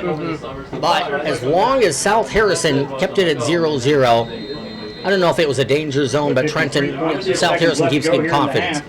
As soon as Trenton got a score, you kind of had the feeling that Trenton might run away for a while, and that's exactly what's happened in the second quarter. No, it was 0-0. Yeah, all the points in the second quarter. Here's the kick by Owen. He drills it right down the middle of the field. It's back to the 4. Ball caught there, running the other way is Sweat. Sweat cuts to the middle, and he will be stopped right at the 20-yard line. 47.4 seconds to go in the second quarter. Now you got Coach Wilhelm, and this is why when you're rebuilding, it's a tough place to be, because Coach knows that trying to run the ball in the middle against Trenton is probably not going to be a real good thing for South Harrison. And now you got Trenton kind of zooming in here on the young quarterback Cody Weller and reading his eyes a little bit. What do you do if you're South Harrison offensively? That's a great question. It's a rock and a hard place. Yeah. The Trenton's defense has responded great to anything that South Harrison has thrown at them. They've adjusted well. There's just not much they can do at this point. It might be a little pass out of the backfield or something safe, pass into the flat, something like that. Cody Weller takes a snap, quarterback sneak. That's not a bad option. Runs it to the 4-yard line. Gain of about 3 yards. It'll be second down and 7 with 35 ticks to go in the first half of play. We will effort to get you scores of the other GRC games and any other scores that we can find. We'll let you know at the half. At the half, we will have an interview with the tennis coach at Trenton High School, Bobby Haney. A couple of shout-outs tonight. One to the tennis team, Tucker. They're 10-0 in duels this year. And I tell you what, we have played Kirksville a lot in boys and girls tennis over the years and taken some backside kickings.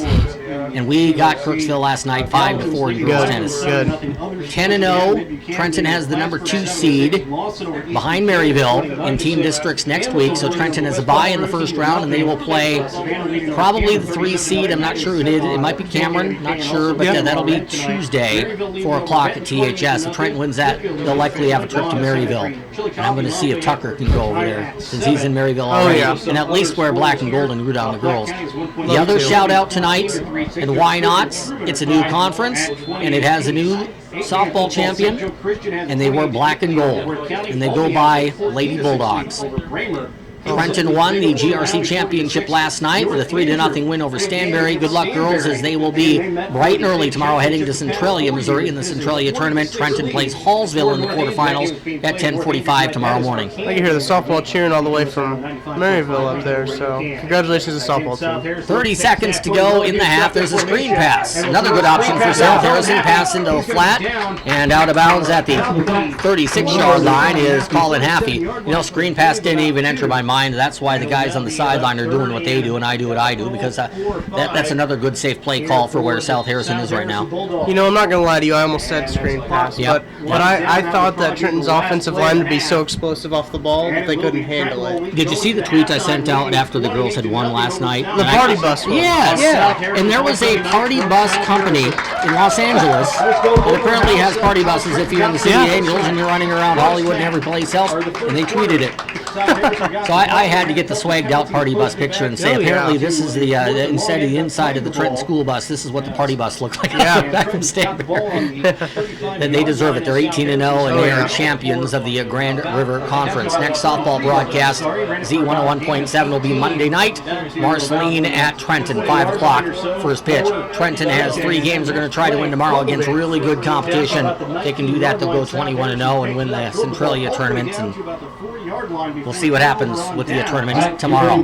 That is halftime here from South Harrison. The score, the Trenton Bulldogs 28, South Harrison Bulldogs no score. We're back with a halftime scoring summary and stat line in 2 minutes on Hot Country Z101.7. All right, members of the drill team, freshman Caitlin Ford, left to go in the second quarter.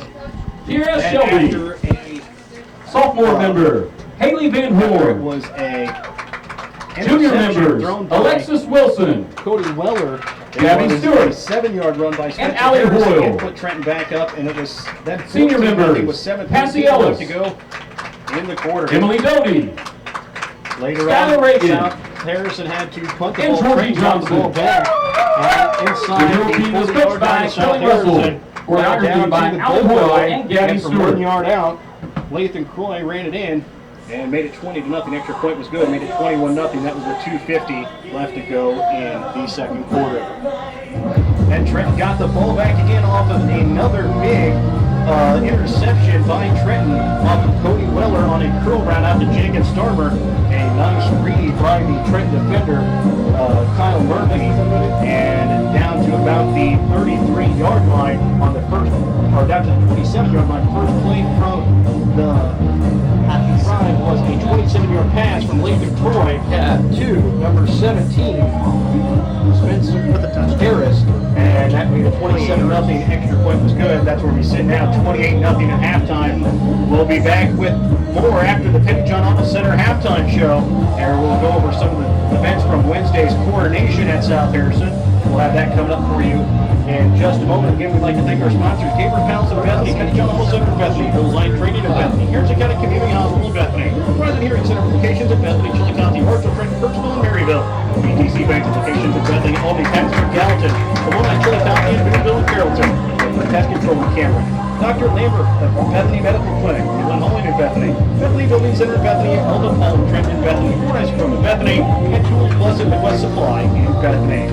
Again, Penny John Center halftime show coming next here on American 103.7 FM and on NorthwestMotorsco.com.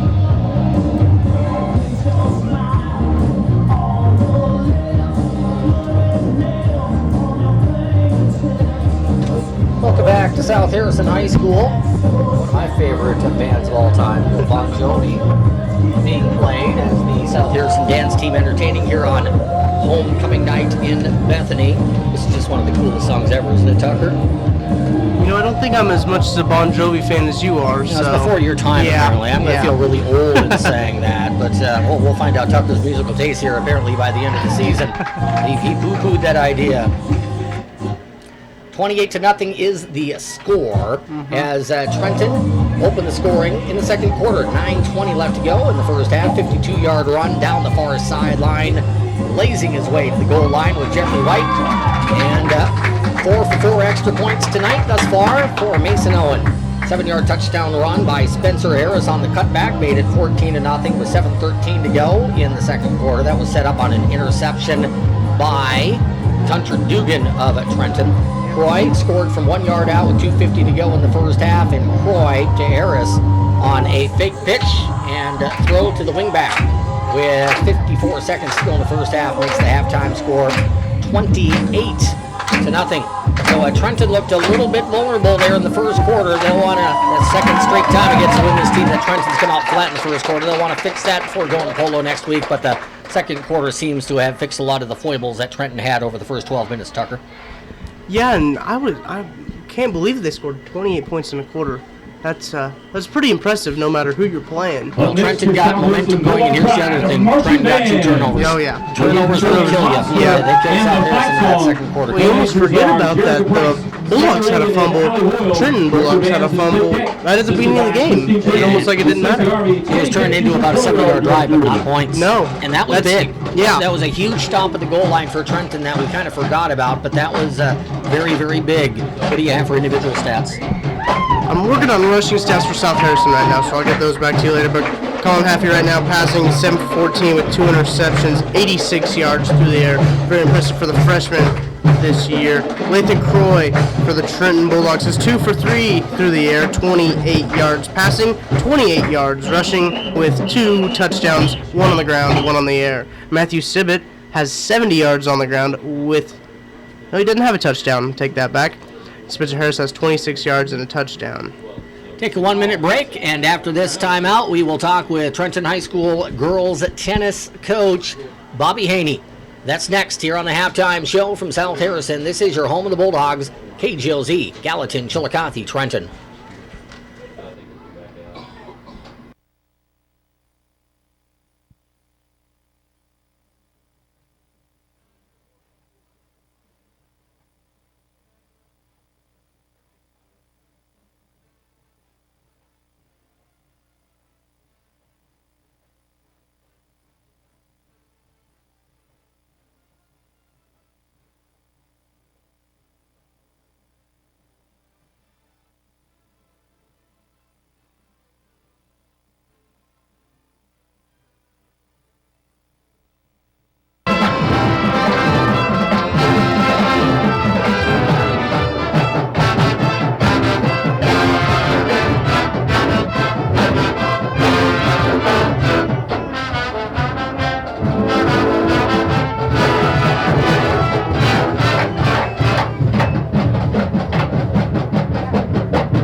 a big hand for your Bulldog Pride Marching Band.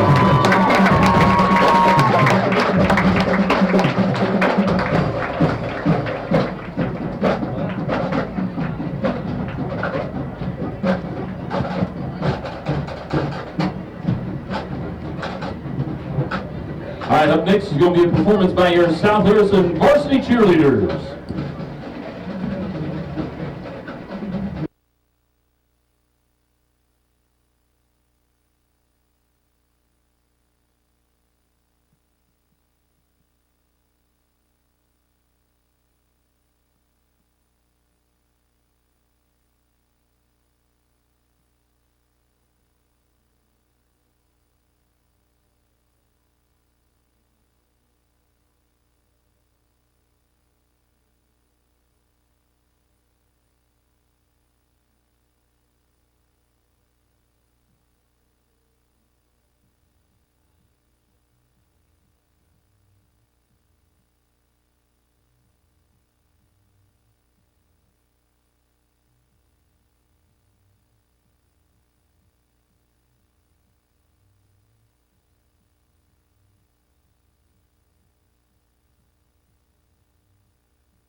6th.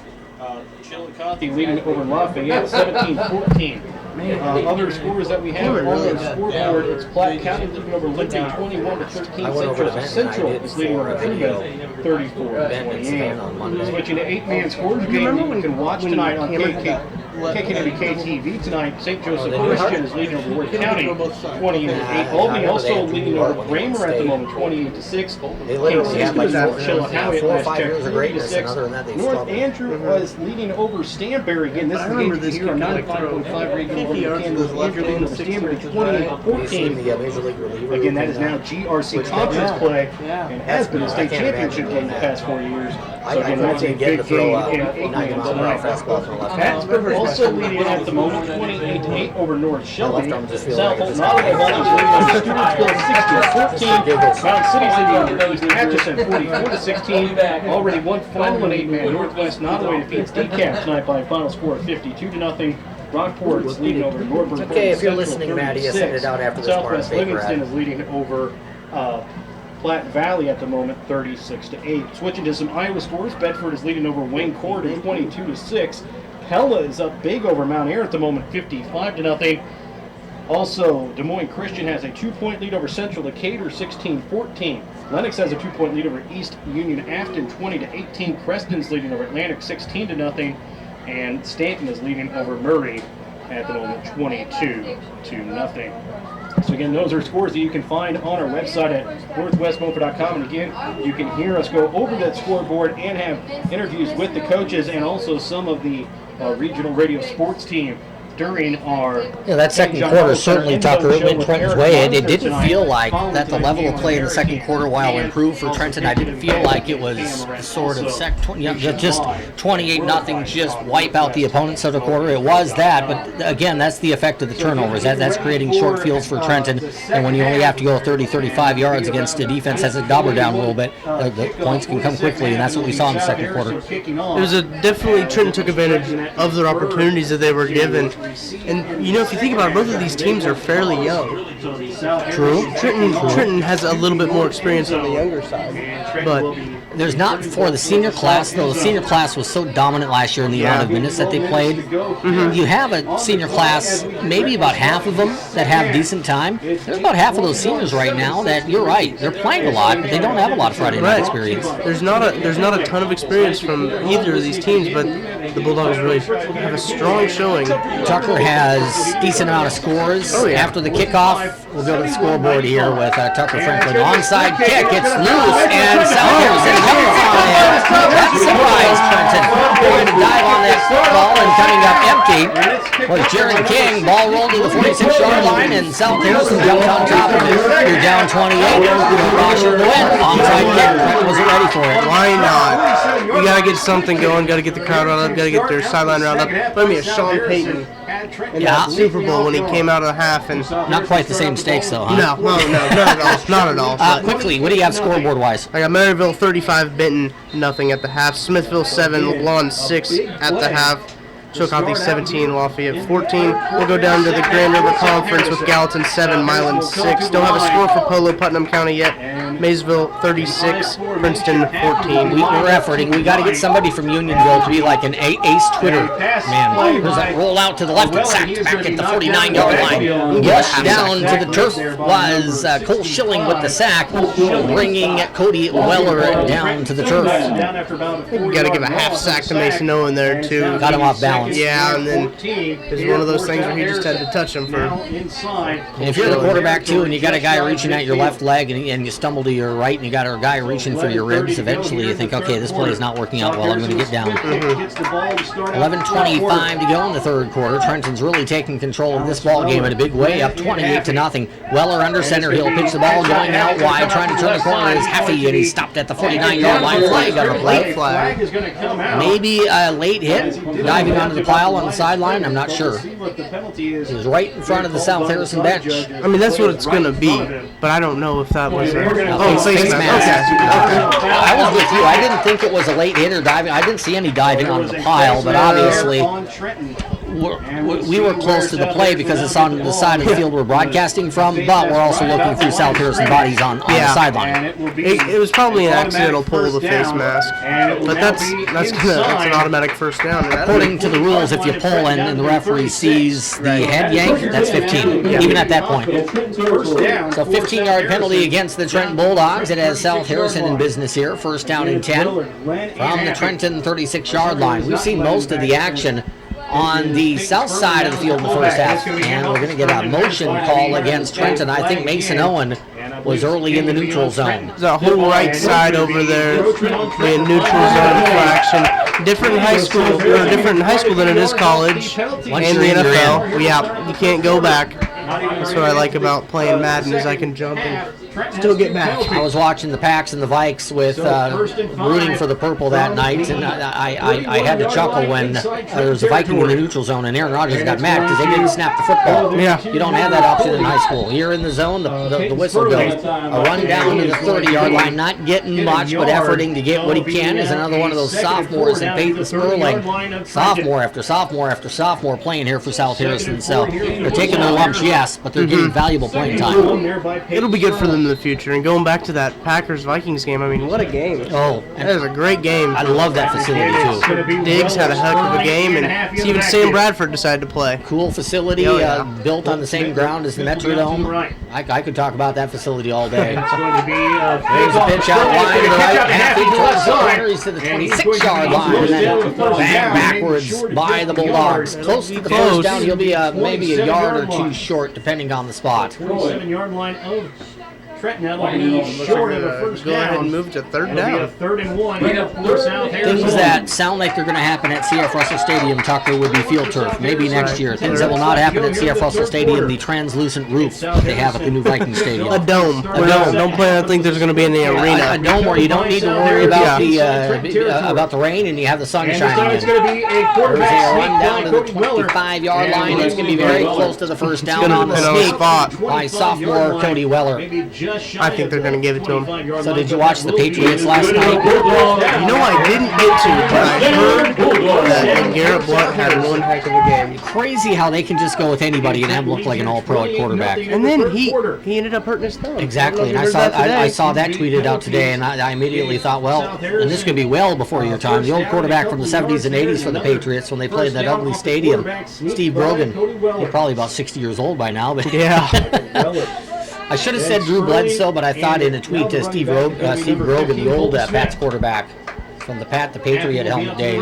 There's a pass coming up here by Weller, throws through the middle and incomplete. There's a lot of traffic where he was throwing that ball. Lathan Croy was trying to read his eyes, and Lathan almost had himself a pick at middle linebacker. Lathan's having a great game on the defensive side, playing zone defense right up the middle, reading the quarterback's eyes. So it's been a great game for Lathan. 9:21 to go in the third quarter. Here's South Harrison right now. If you get a score here, Tucker, you can probably avoid, at least for a little while, that possibility of a running clock, which is kind of your pride kicking in. South Harrison had the running clock down at Gallatin, which never makes you feel good last week. Here's Weller, back to pass on play action. Throws through the middle of the field, ball caught at the goal line, and goal line, short of the goal line, at the half-yard line is Trenton Campbell, and there's the play that Trenton significantly, and maybe more importantly for South Harrison, consistently in the first quarter. This is size there. That's a Harrison County Community Hospital first down to the 1 Hunter Dugan did the best he could to get position, but he just can't. He's not big enough. And that's Trenton Campbell just blocking out like you would in basketball. I mean, you can't ask anything more from Hunter Dugan in that situation. I mean, other than knocking away the ball or picking it off, but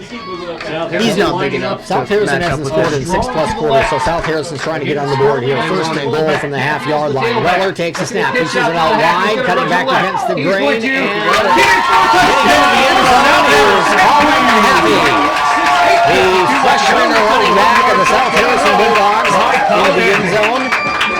It has to feel good for South Harrison when you're struggling like South Harrison has. Lost 50-0 last week, 28-0. Gallatin and Trenton, there's no question about this. They're going to be two of the biggest rivalry games for this program in the new GRC. So South Harrison gets on the board. Especially in the coming years when South Harrison starts to mature and become a program that they are and that they can be. This game will be one heck of a game, and it'll be one to circle on calendars. Here in the third quarter. Colin Affey, 1 yard touchdown run, and now South Harrison going to line up to go for two. They have some beef in the backfield due to the Purple Bulldogs. And it's going to be And that play didn't look pretty. False start against South Harrison. There's a reason it didn't look pretty. South Harrison. Can't decline that one. That's a dead ball foul. So you know you got some beef in the backfield, Colton. The guys in the back of Colton. Let's try that again, Tucker. Brandon Affey is number 61. Jesse Jennings is number 68. I think those were the dudes in the backfield for South Harrison. You actually saw number 61 Haffey come out there when they had the fourth down close to the goal line in the first quarter. He didn't actually end up getting anything. So he was actually stopped on the fourth and goal. Yeah, he was. Yeah. So just because he got a big body doesn't mean he can move the ball. So you got Haffey, the tailback. Oh my goodness! And you got Gustavo Murillo, who I think is 350, is the fullback. Brandon Haffey is the tailback. Here's the handoff down inside the 5, and Trenton was waiting for that one. Yeah. That is the biggest fullback I've ever seen in high school football. Gustavo Murillo playing the role of the lead fullback for South Harrison. 8:52 to go in the third quarter. Trenton 28, South Harrison 6. Kickoff comes to you in 30 seconds. Z 101.7. South Harrison in just a moment. Winner of the PTO raffle for the stadium seat. So get your ticket. The winning number 452-6040. 452-6040. That is the winning ticket for the PTO raffle. Thanks everyone for participating. I need to remember to bring money for concessions. I kind of feel lightheaded at 6:30 in the heat. I didn't have anything for dinner yet.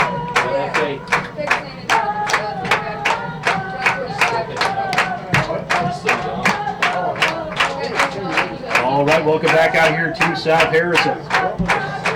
Again, it was kicked off by South Harrison to lead off the half, and it was a squib kick that Trenton was not ready for and recovered by South Harrison. Again, kicking it off here for South Harrison will be Jack I say this all the time, Tucker, but you don't learn about yourself as a football team when everything's going great. You're smiling and things are going great. That's great for the fans, great for the broadcasters. Find out about football team, how you respond to adversity.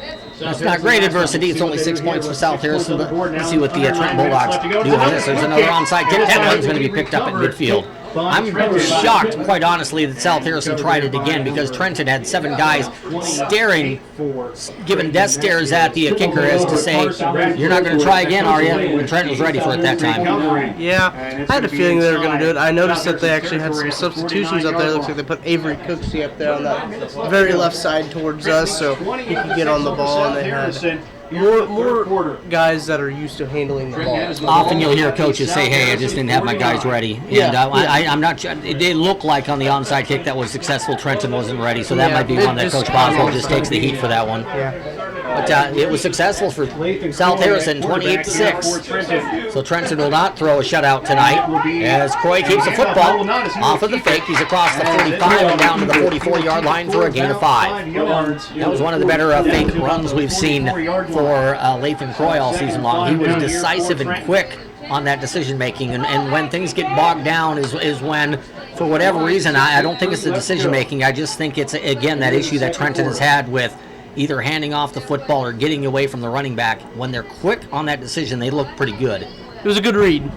Lathan read the defense well on that play, and he's been giving it a lot, so that's going to be open. Getting better game by game. One way you get better at that is just keep playing. Play after play, experience. Croy under center, second down and 4.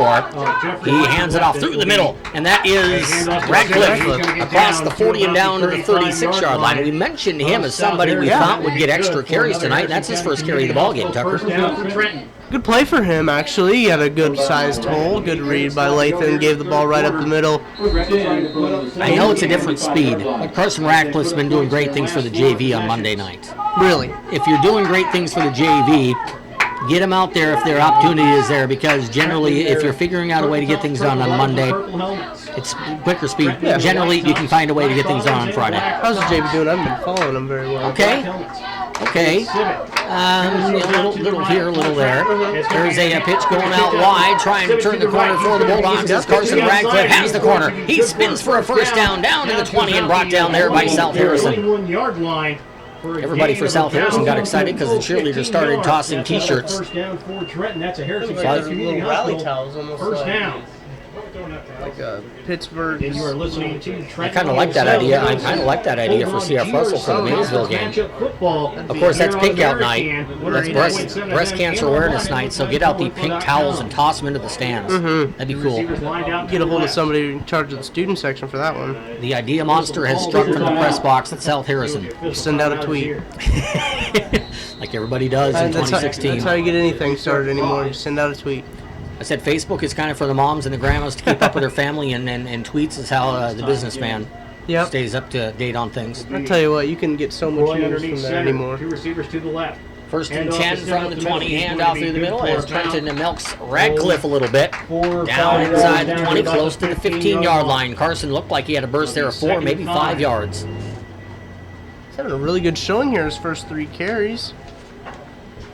Good reads from Lathan as well. Just a great overall showing from the Bulldogs of the Trenton kind. 6:40 left. Every time it seems like it mentioned that Connor Cotton hasn't had a ball thrown his way. Ball goes number 44's way. South Harrison home. Just kind of noticed him there. Big brawny tight end. We saw a pass to Harris in the second quarter. Maybe Croy looks for Cotton here. On that left, right They're side loading the tight box. end. Oh, there's the reverse action to Harris. I thought that ball might not get to Spencer. It did. Spencer turns the corner. He's inside the 15, close to the 14-yard line. That didn't look like the smoothest handoff, but Lathan did get it to Spencer, so the job got done. As long as the ball gets point A to point B, it doesn't matter how it gets there. But You can look at it on Monday and feel a lot better when you can just look at it and say, hey, the ball needed to be where it goes, and then the coaches say, Yeah. buts. The buts. you gotta work on that. I wouldn't be surprised actually if you see a little pop pass to Connor, or even a little quick slant. They're loading the box. South Harrison is. To the left is Right, with the quarterback sneak Right up across the the 10-yard line. He keeps churning along. You mentioned in the first half how Lathan is not a huge athlete. He's not small or tiny, but he's just kind of that average 16, 17-year-old junior-sized kid. Yeah. But he has good leg drive. He does. His lower half is very strong. He works hard in the weight room. I know it. I've seen it myself. A lot of leg work is what they work on over there, the Trenton weight room, because we're not the biggest, but we gotta have strong ones. 6 minutes to go in the third quarter. Trenton in the red zone. First down and goal from the 9. Sibbett gets the handoff, and he didn't get very far. Maybe a yard right through the middle. It looked like there was an opening there back in the linebacker area for South Harrison, but Trenton couldn't get through the defensive line on that play, which is a good job by South Harrison of getting their bodies in there and shutting down the holes. It was Princeton where they loaded 11 guys in the box, wasn't it? Was it Princeton or Milan? It was Milan. It was Yeah, Milan. Milan had 11 guys. We were trying to have 11 guys in the box last week against Yeah. Milan. We thought Milan, they dared him to throw a touchdown pass, and Milan did. Yeah, well, I wouldn't be surprised if, because they're starting to load the box here, if you can see, if you're watching on the TV. Everybody inside the hash marks at the very least. Now Colston goes out Spread 'em wide out to the here. left. Croy with Harris in motion, pitches it to Spencer, coming left side, looking for the cutback, gets it, cuts it again to the goal line, and he's in for the touchdown. Spencer Harris goes in from 7 yards out, and that 4-touchdown lead is back for the visitors from Trenton. 34-6, Trenton with the lead. 5 minutes and 5 seconds to go in the third quarter. Spencer Harris having himself a little 2-week party here. He had 2 touchdowns last week, 2 touchdowns tonight for the Trenton senior wingback. He's got 3. He's got a receiving touchdown. You're right. You're right. Good call. I was thinking of the running variety. We said last week that was Spencer's best game as a Bulldog. Spencer Harris party bus. Right. Kick by Mason Owen. It's up. It is good. 5:05 to go in the third quarter. It's Trenton 35, South Harrison 6. Kickoff is up in 30 seconds on Z 101.7. Over South Harrison with 5:05 left to go here in the third quarter. We'll be back with more in just a moment from South Harrison on American and NorthwestBonefoot.com. Standers oozing. Yeah, I saw that.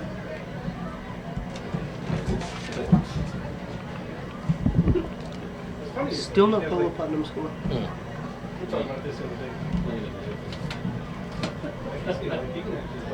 Well, we'll talk about barely being able to pick up the station.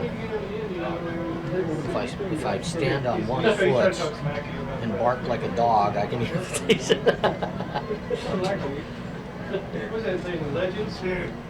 Yeah, still do that, ladies? I don't think I have any new ones for us. What do you think about the euro being devalued? We're on video tonight, KGOZ TV. We have Logan Demsich outside, which was a lot nicer place to be early because it was a steam bath here in the press box because it was like a sauna in here because, hello, you got the sun coming in, so it felt like a greenhouse.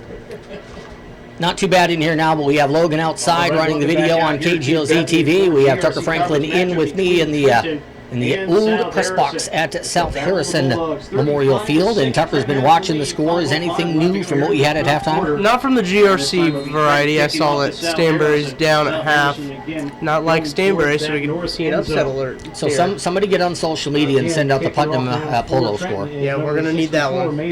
We're not the only ones looking for that score. Gallatin up by a point at Milan at the half, and Maysville is up big at Princeton. So looks like Maysville and Trenton, if these scores hold, are going to be tied at 4-0 after the end of the night. It's a kick down to the 5-yard line and getting it back to the 26. Was Rice. It's another nice-looking young athlete, and stop me if you've heard this before, another sophomore for South Harrison. I tell you what. Isn't the biggest jump in high school, I'll let you get your point here in a little bit, is the biggest jump in high school, sophomore to junior, the way you grow? Yeah, I'd have to say I think I weighed about 200 pounds coming into high school as a freshman, and that's a good sized freshman. And I think I ended up my junior year I was at least 225, 230. 35-6, Trenton with the lead. 5 minutes to go in the third quarter. Out to the left. And it's going to be a handoff this time. Yeah, great defensive stand there for Trenton. Jaden Whitney and friends able to lock that one up. Maybe a gain of 1 on the carry for South Harrison, Spade and Sperling. Now, I interrupted you earlier. What was your tremendous thought that you were going to pass to the listening audience? You know, I don't know if it was that tremendous because I don't remember. I was just thinking that. That won't be the first time that you have the microphone on and you go, well, the thought's not there, so I'll just describe what's in front of me. Yeah. I was thinking Jaden looks like a bad dude out there with his visor. You can see his visor shining on the lights and a tight jersey. We mentioned Jaden's name a lot tonight, too. Yeah. Left side linebacker. Run going right side, and great hit coming up from the secondary. Colston came up. He rocked the world of that running back for South Harrison. I think it was Cody Weller on the quarterback keeper. And that's not what you want to do if you're Weller. I think there was some helmet-to-helmet contact there, but Weller kind of like you would see a ram out in the Rocky Mountains. He put his head down as if he had horns on the top of his head, and that's a good way to get your noggin banged around a little bit. That was a strong hit coming up from the left side corner by Colton Colston. It was a great play to get off that stock block, too. Third down and 6 for South Harrison. Weller will take the shotgun snap under pressure. Here comes, and he's down. And again, he got down and he took contact high. As coming in for the Bulldogs is Alex Perrick. It's going to be his first sack of the Bulldogs, don't you think? That right there for Alex Perrick, if you're really starving and hungry and you are just dying for a steak, and you got a steak right in front of you and you see it, that's exactly what just happened there to Alex Perrick. I'll give him a sack on that. Oh, my goodness. Alex came off of that left side, and he hasn't had an opportunity like that all season long. Wide open shot at the quarterback, and Perrick took advantage of it.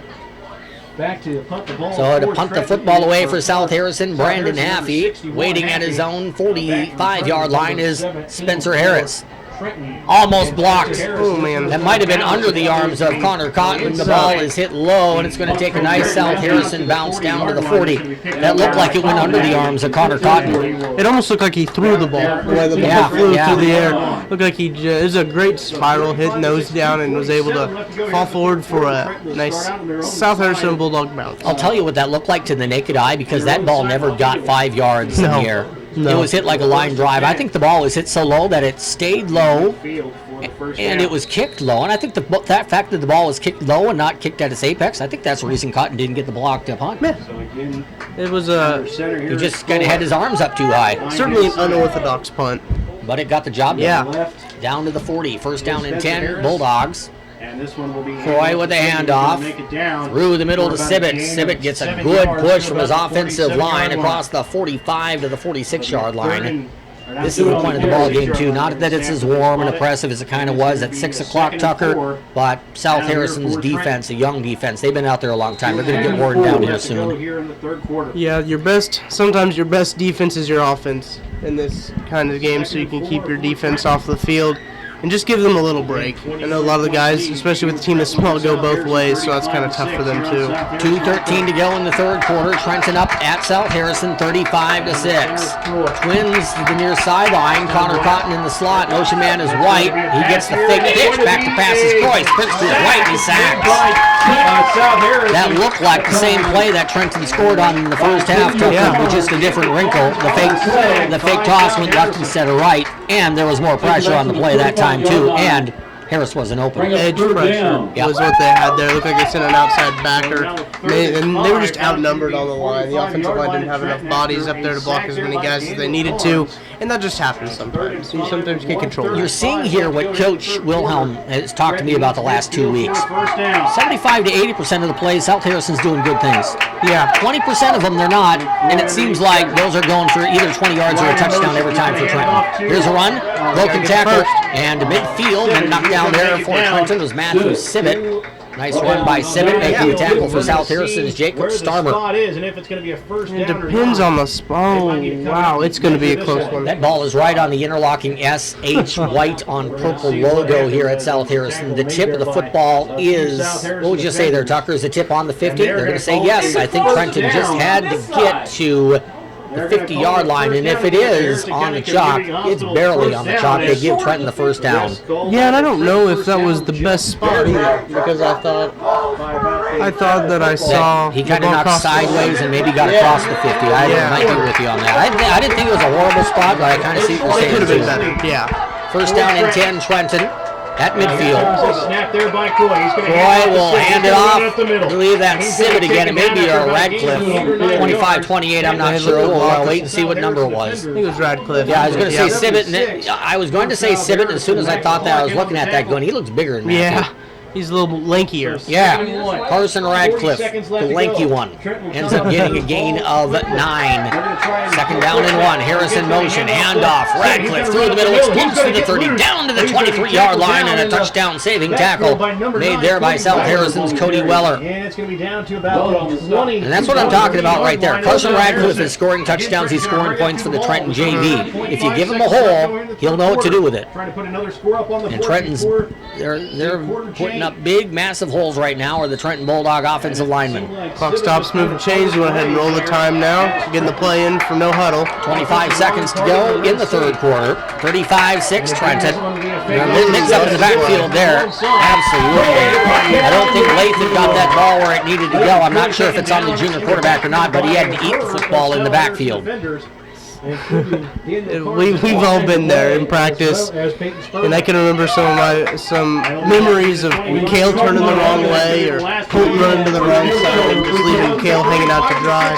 But they'll let the quarter run out here. And 35-6. Trenton up by 29 at the end of 3. Fourth quarter comes your way in 1 minute on Z 101.7. Come back to the fourth quarter in just a minute on American. The ball is shy of the 50 on this side.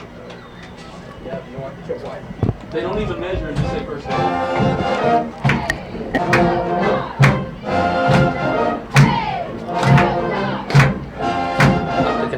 This is not good. Is there a reason they can't let things come out and measure?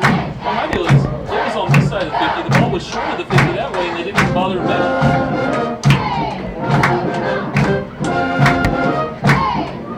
He's no Sam alone. That's alone.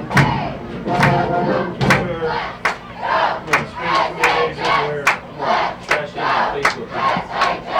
Good going upstairs and elbows. Trash in Facebook.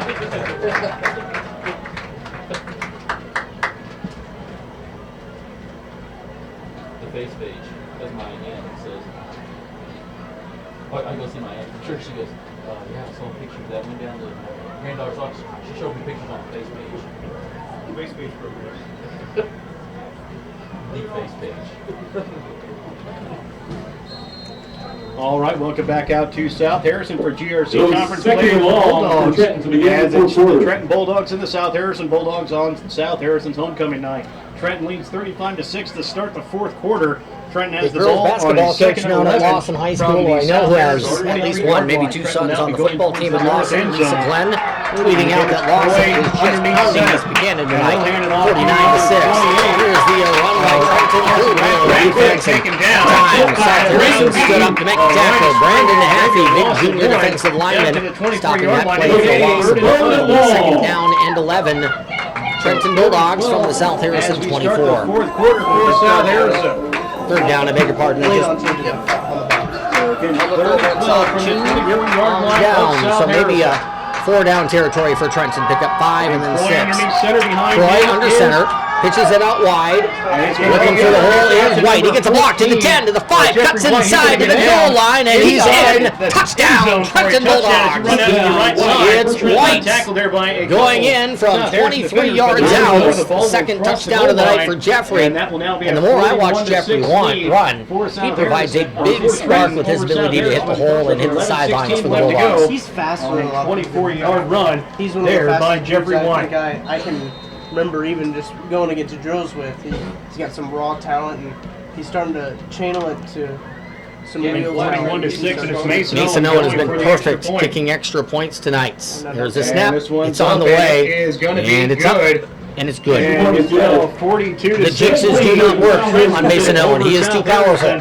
He is 6 for 6 on extra points. We're 44 seconds into the fourth quarter. It's 42-6. Trenton, it's running clock, and we come back in 30 seconds. This is Z101.7.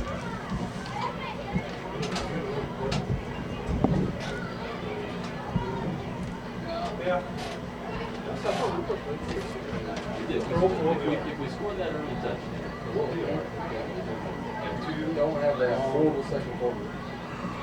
They really are.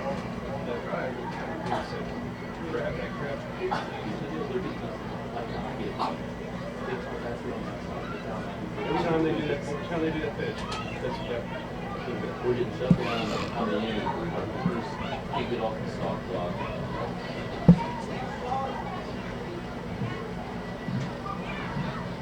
And that's really the only play that's really hurt. Well, when we fell down in the field. Right.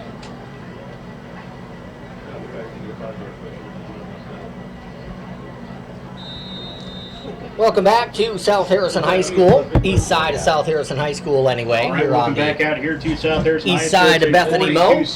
Trenton We're probably just as close to the interstate, I-35 behind our heads. Here's where we're at the high school. If you're familiar with where the field is here, Mason Owen drives the football down to the 15, picked up on a hop by Sweat. Andrew Sweat working up the Sweat tonight, returning kick. That time he got to the 25-yard line and then was drilled by Trenton's Jaron King. It appears that number 58. Well, I thought Jaron King was slow in getting up. He thought now we have another big guy who's slow in getting up, and that is Matthew Sibbett. Number 25, Matthew No. Sibbett, a little bit late and slow to get up. You know, for I've Trenton. noticed that the Trenton Bulldogs Giving you some updates on some baseball. very phenomenal. Detroit Very beating good. Royals Very right good. now, 8-1. You're right.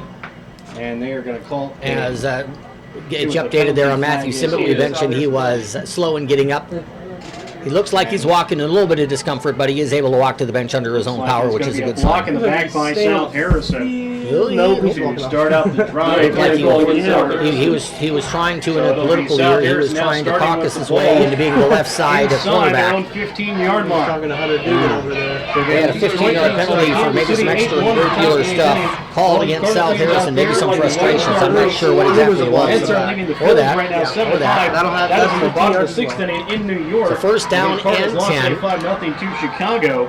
And Under center, the Giants Weller. don't play until 9:49. And where's that play going? Not much anywhere. And it will be When the play-by-play man is looking to see where the ball is, and the ball's not going anywhere, correct, generally that means that the defense is winning the battle against the offense. That was certainly the case there. It's been the story of the 12-yard night. line. The Trenton Bulldog defense that came out early. Second and long now here for they had a South quick Harrison. 3 and out.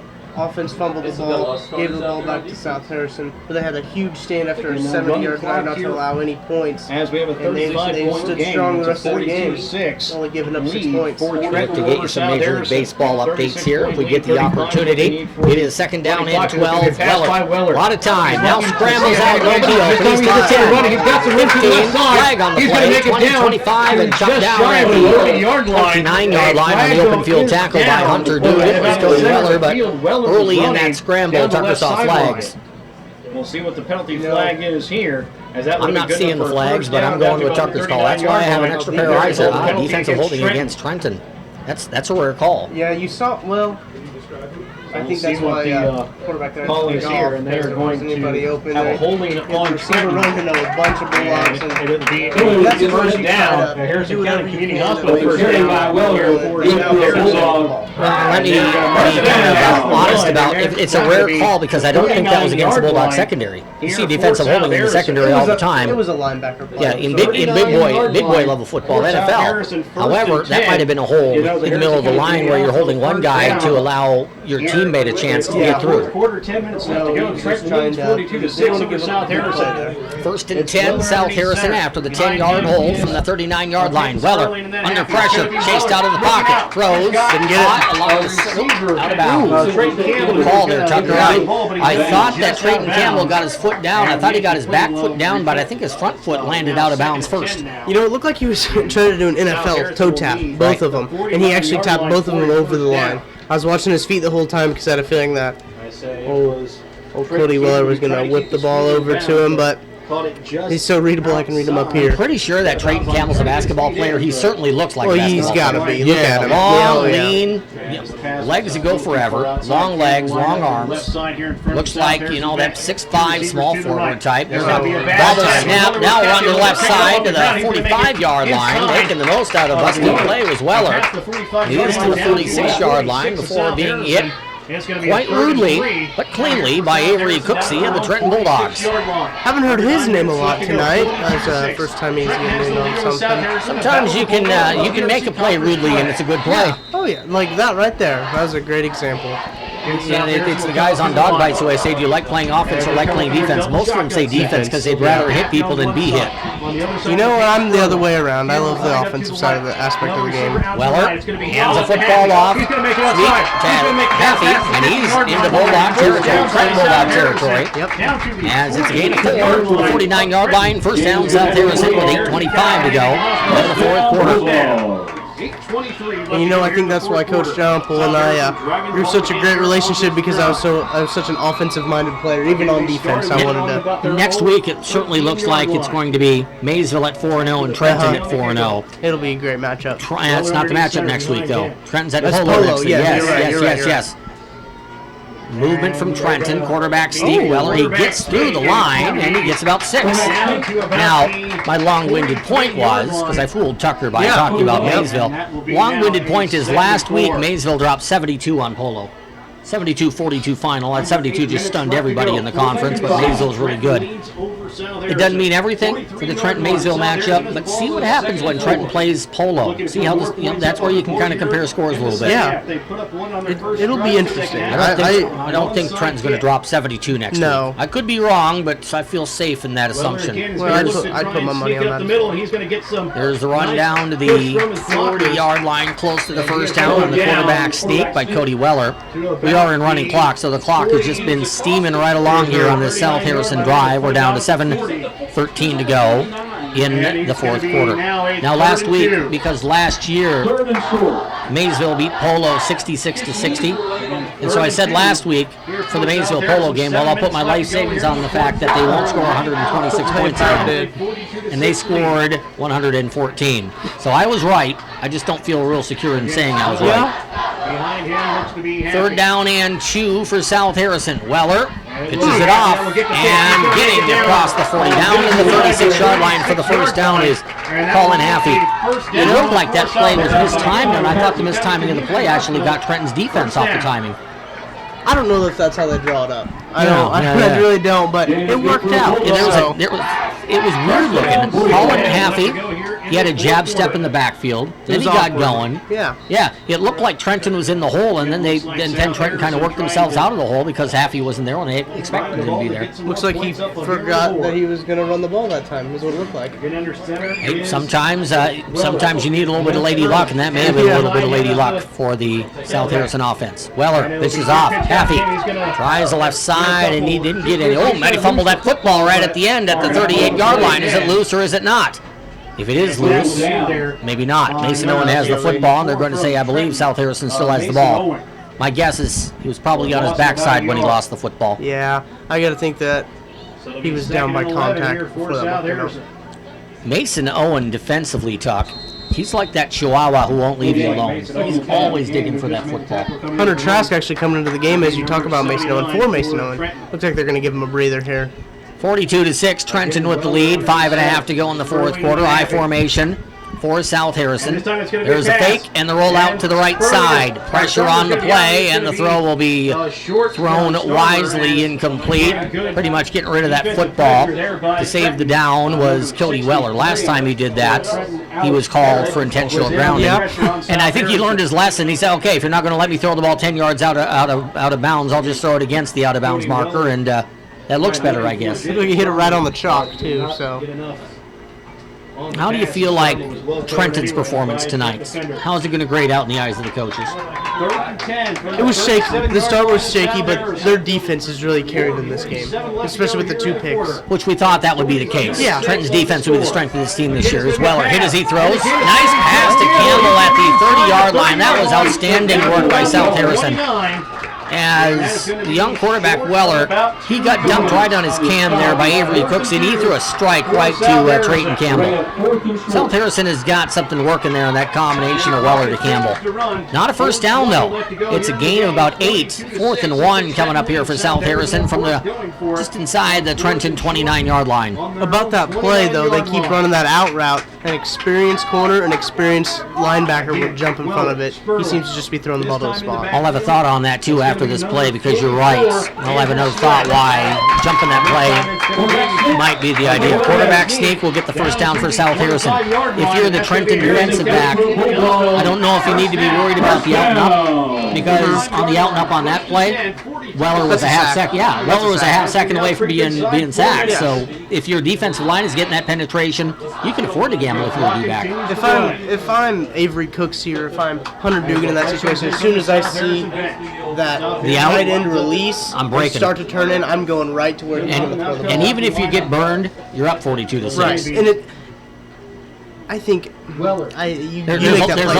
a lot that has to happen for South Harrison if you're going to get burned for a touchdown on that, if you played aggressive. Here's the run out to the left side, and stopped in the backfield after he turned it up is Cody Weller. He might have got it back to the line of scrimmage, 27-yard line or so. 3:04 to go in the fourth quarter. Timeout, South Harrison. It's Trenton 42, South Harrison 6. 3:04 to go in the ball game. We're back in 1 minute on Z101.7. Timeout. Take time to review your insurance today. Visit with Susie Rollheiser in Bethany. 3:04 left to go here in the fourth quarter. 42-6. Trenton leads over South Harrison.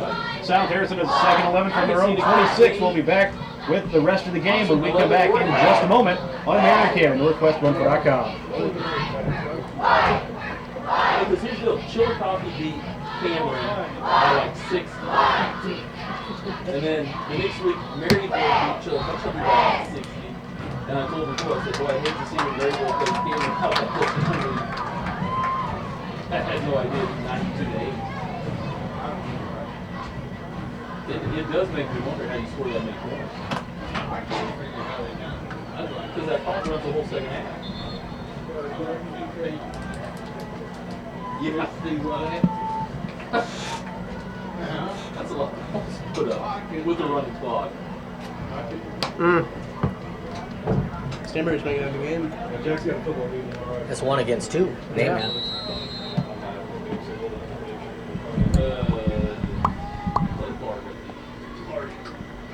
He's good.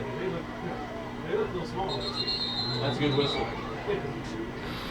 With 3:04 left to go, first play for scrimmage is a pass over, or is a snap over Weller's head, but they're going to call false start. We are in the GRC Eastern or 11-man division, if you will, Tucker. Let's give some love here to the Western or the 8-man division, because number 1 and number 2, a couple of teams that have met many a championship game, are playing tonight. I think it's down at Rosendale at North Andrew. Heck of a ball game down there. Yeah, North Andrew up 28-20. I just actually saw a tweet here. North Andrew scored on a short touchdown run, but the 2-point conversion failed. It's actually now 34-20 North Andrew with about 6.5 left in the third. Big difference. Yeah. Two touchdown lead, one touchdown lead. But points, they can be scored in a hurry in 8-man. Oh, yeah. There's a high snap, grabbed by Weller, throw to the flat, and dropped by Haffey. Haffey had some Bulldogs that were approaching him. He had Mark Trump, sophomore freshman, coming up. He had Dalton Berry, a second-team linebacker coming up. And I think their presence caused Haffey, the young freshman, to look before he caught the ball. I'm not really sure the decision there to throw the ball. He had a guy running out in the flat that seemed pretty open to me, and he turned, and I thought he was going to deliver the throw, but went ahead and with the halfback. Might point that out to him in practice on Monday. Here's Creek Finley in motion. Throw down the heart of the defense, and that ball is going to be caught, I believe, at the 1-yard line. Indeed, it was. Creighton Campbell makes another catch as he went over the top. Hunter Dugan of Trenton make the catch. He lands at the half-yard line, and that time Trenton had great coverage. Campbell just made himself a play. You just feel bad for Hunter Dugan now. He can't do anything else. That kid's just bigger than him. He looked like he tried to catch that ball, and I think you're right. Yeah. Maybe if Hunter just tries to knock that ball down, he could, but yeah, the ball is shown over Hunter's head. The 6'5" Campbell able to grab it out of the air. 1:45 to go in the fourth quarter on KGLZ. Gallatin, Chillicothe, Trenton, Bethany. Trenton up 42-6, closing in on victory number 4 in a row. Run through the middle, and touchdown for the South Harrison Bulldogs. Quick handoff to the fullback, and it will be a touchdown for the Purple with 1:36 to go in the fourth quarter. Looked like that was, I'm not sure if it was Findlay or not, but a short touchdown run there for South Harrison. Makes it a 42-12 game. Harrison will go 4-2. And that means, at least for the last minute and a half of this contest, assuming Trenton doesn't score again, no running clock. Right. I don't think it will matter at this point with only a minute and a half left. Oh, absolutely not, no. If it does matter, you're going to see a really stressed out Brandon Boswell. Oh, my goodness. Really stressed out Brandon Boswell. If you're blowing a 30-point lead with 1:36 to go, I do not want to be near that head coach. No. Timeout by South Harrison. The Bulldogs are going to go up for a 2-point conversion. We're back to tell you about it in 30 seconds. This is Z 101.7. In Bethany. So again, it was 13-14 Pattonsburg leading over North Shelby at last check in Pattonsburg. Well, you know, boys. That was an 8-man score. Down at Pattonsburg tonight. Again, that game is on CAN TV. Again, we'll go over all of our scores tonight with the St. John Auto Center End Zone show. You can hear that tonight on American, CAN, KKTN, and KMRN. Also on NorthwestGold.com. Giving you some other scores. In GRC conference play, Maysville last night on Trenton last check 50-14. Also, it was Putnam County over Polo at last check 40-22. And Gallatin over Milan 14-6. Take a look at some 8-man scores as well at last check. It was Albany over Bremer 42-6. St. Joseph Christian over Worth County 42-28. King City was over Chillicothe tonight 58-8. And at last check was North Andrew Stanberry 28-20 in favor of North Andrew.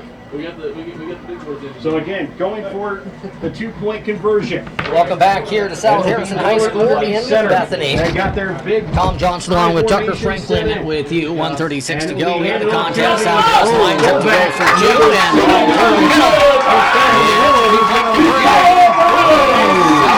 42-14. The big boy. The score, as it was a big 2-point conversion there. So the tractor trailer going through the middle for South Harrison. That's that Trenton lead down a little bit again. Just a moment. Here on Trenton is clearly going to this ball game, but South Harrison having some, Got a little life. yeah, some, I guess you'd call them confidence building moments here, Tucker. Yeah, that's all this is in late games, especially for a young team. You just want to show that you can score, you can get the ball in the end zone, you can move the ball. Those are big things to show a young team. Got an update from the Stanberry game. There's a touchdown from Stanberry, they now trail 34-26 with 3:14 left in the third quarter. So that game could be an interesting one in the 8-man division rankings. I'd be interested to see in 8-man back if out to anybody South can Harrison. step South Harrison home to the field. level. South Harrison put up 14 points on the board. That's Still trail 42-14. Stanberry and North Andrew have said over the last couple of years because they've dominated the 8-man ranks. Yeah, oh yeah. Both members, by the way, of the GRC West. Trenton is ready for another onside kick. 1:35 to go in the fourth. Onside kick, and Trenton jumps on it at the midfield stripe. One Bulldog missed it, the other one jumped on it, Tucker. Referees are going to say Trenton ended up coming away with it. When you're up by 30, it's not so stressful, but I know Trenton wants those special teams to be locked up tight, and they haven't been, in some ways, at least in that particular way, locked up tight. Now, Mason Owen, he's 6 for 6 on extra points, so extra points, that's going to be a big positive for Trenton tonight. He's kicked the ball really well, kickoffs, and Trenton hasn't had to punt tonight. Yeah, you're right about that. Well, Trenton's had so many short fields. They have. They also had a South Harrison team. South Harrison knows they're swimming uphill and they're trying to stay in ball games. South Harrison's gambling. They are. And I don't blame them. You have to, especially if you're, 0-5 now? Yes, yeah. You're 0-5. You have to do something. You have to get excitement on the field. So Trenton's going to bring, I'm sure, their JV. Trenton's backup's going to be in the ball game here. So it looks like to me. Wyatt Sharp under center. Hands it off. Look at Through the middle. Down to the 36-yard line. Gaining 14 yards on the play. Was the running back for the Bulldogs. 28 here for Trenton. That is Radcliffe. Who will take it. He's picking up some serious yards here in this second half. You know what else he's doing in my mind? I think he's earning Friday night playing time. Yeah. More. He's getting it tonight, obviously, but I think he's earning more because I like the way he's running. If you have Burke out next week, you think you have to go with the platoon with those two, with Civic and Radcliffe again across the handoff to Radcliffe. I was watching Radcliffe, and maybe I was watching the wrong guy. Jesse Jennings from the Bulldogs. Yeah, the ball was stuffed by Jesse Jennings. I think it was Radcliffe, but don't quote me on it, but it was a stop at the line of scrimmage as we're down to 50 seconds to go in the fourth quarter from Bethany, Missouri. 50 seconds left to go. Play clock will now start. So at least one more snap has to be made here by Trenton. Bulldogs don't have to get a first down here. Again, South Harrison does have if you look at well, folks can't look across the way, but I was looking across the way. Student section. Yeah, there are 30 kids over there standing, student section, hooping and hollering. We're in black and gold. There's a stop on the line of scrimmage for South Harrison. Jaron Whitney. Not Jaden, but Jaron. Are they brothers? They are. I figured they would be. Down at the 35. Jaron is stopped at the 35-yard line. We get timeout, South Harrison. You can look at this and say, yeah, why? But South Harrison, and I know it's getting down to the picky nitty-gritty, but when you're young, every play that you have is an opportunity to get better. So I don't mind the time out there all that much, to be honest. You just got to, this is a get guys in. Yeah. It's a platoon swap. This is the 15 seconds at the end of the basketball game, and the guys at the end of the bench are coming into the ball game. Dr. Chad Labor. See, 42-14 is the score. What do you got, Tuck? I see a tweet coming across here. Cameron actually fell on a football in the end zone for a touchdown. It's now 51-6 Savannah with 5 minutes remaining in the game. We were talking earlier off air. Cameron been struggling the past couple of years. And the wrong thing, if you're Cameron, it's not like if you're Cameron in rebuilding, you can just kind of duck out of the MEC for a year or two and just lighten the schedule. You're going against the MEC, folks. You're going against some of the best teams in the state. So you better, you got to get better. Here's Sharp with the handoff Good and fake by getting Sharp. big yards down to the 25, down to the 23-yard line is Mark Trump. Trump's only a freshman. He hit that hole well. He has speed. Looked like a little bit of Colton Ness in him right there. Maybe a little mix of Jonathan Lamp in there. I don't know if I'd say a freshman has Colton Ness physique yet, but you never know. Mark's had some good moments, particularly making two-point conversion for the Trenton Bulldogs. So the winning streak, as we go, triple zeros on the clock. The winning streak is at 4, and now the games for Trenton.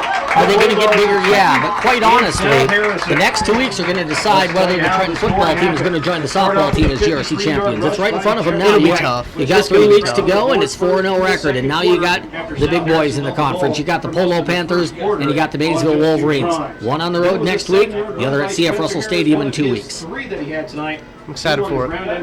Ready. Great football game. I'm ready. Final score tonight from South Harrison Memorial Field in Bethany.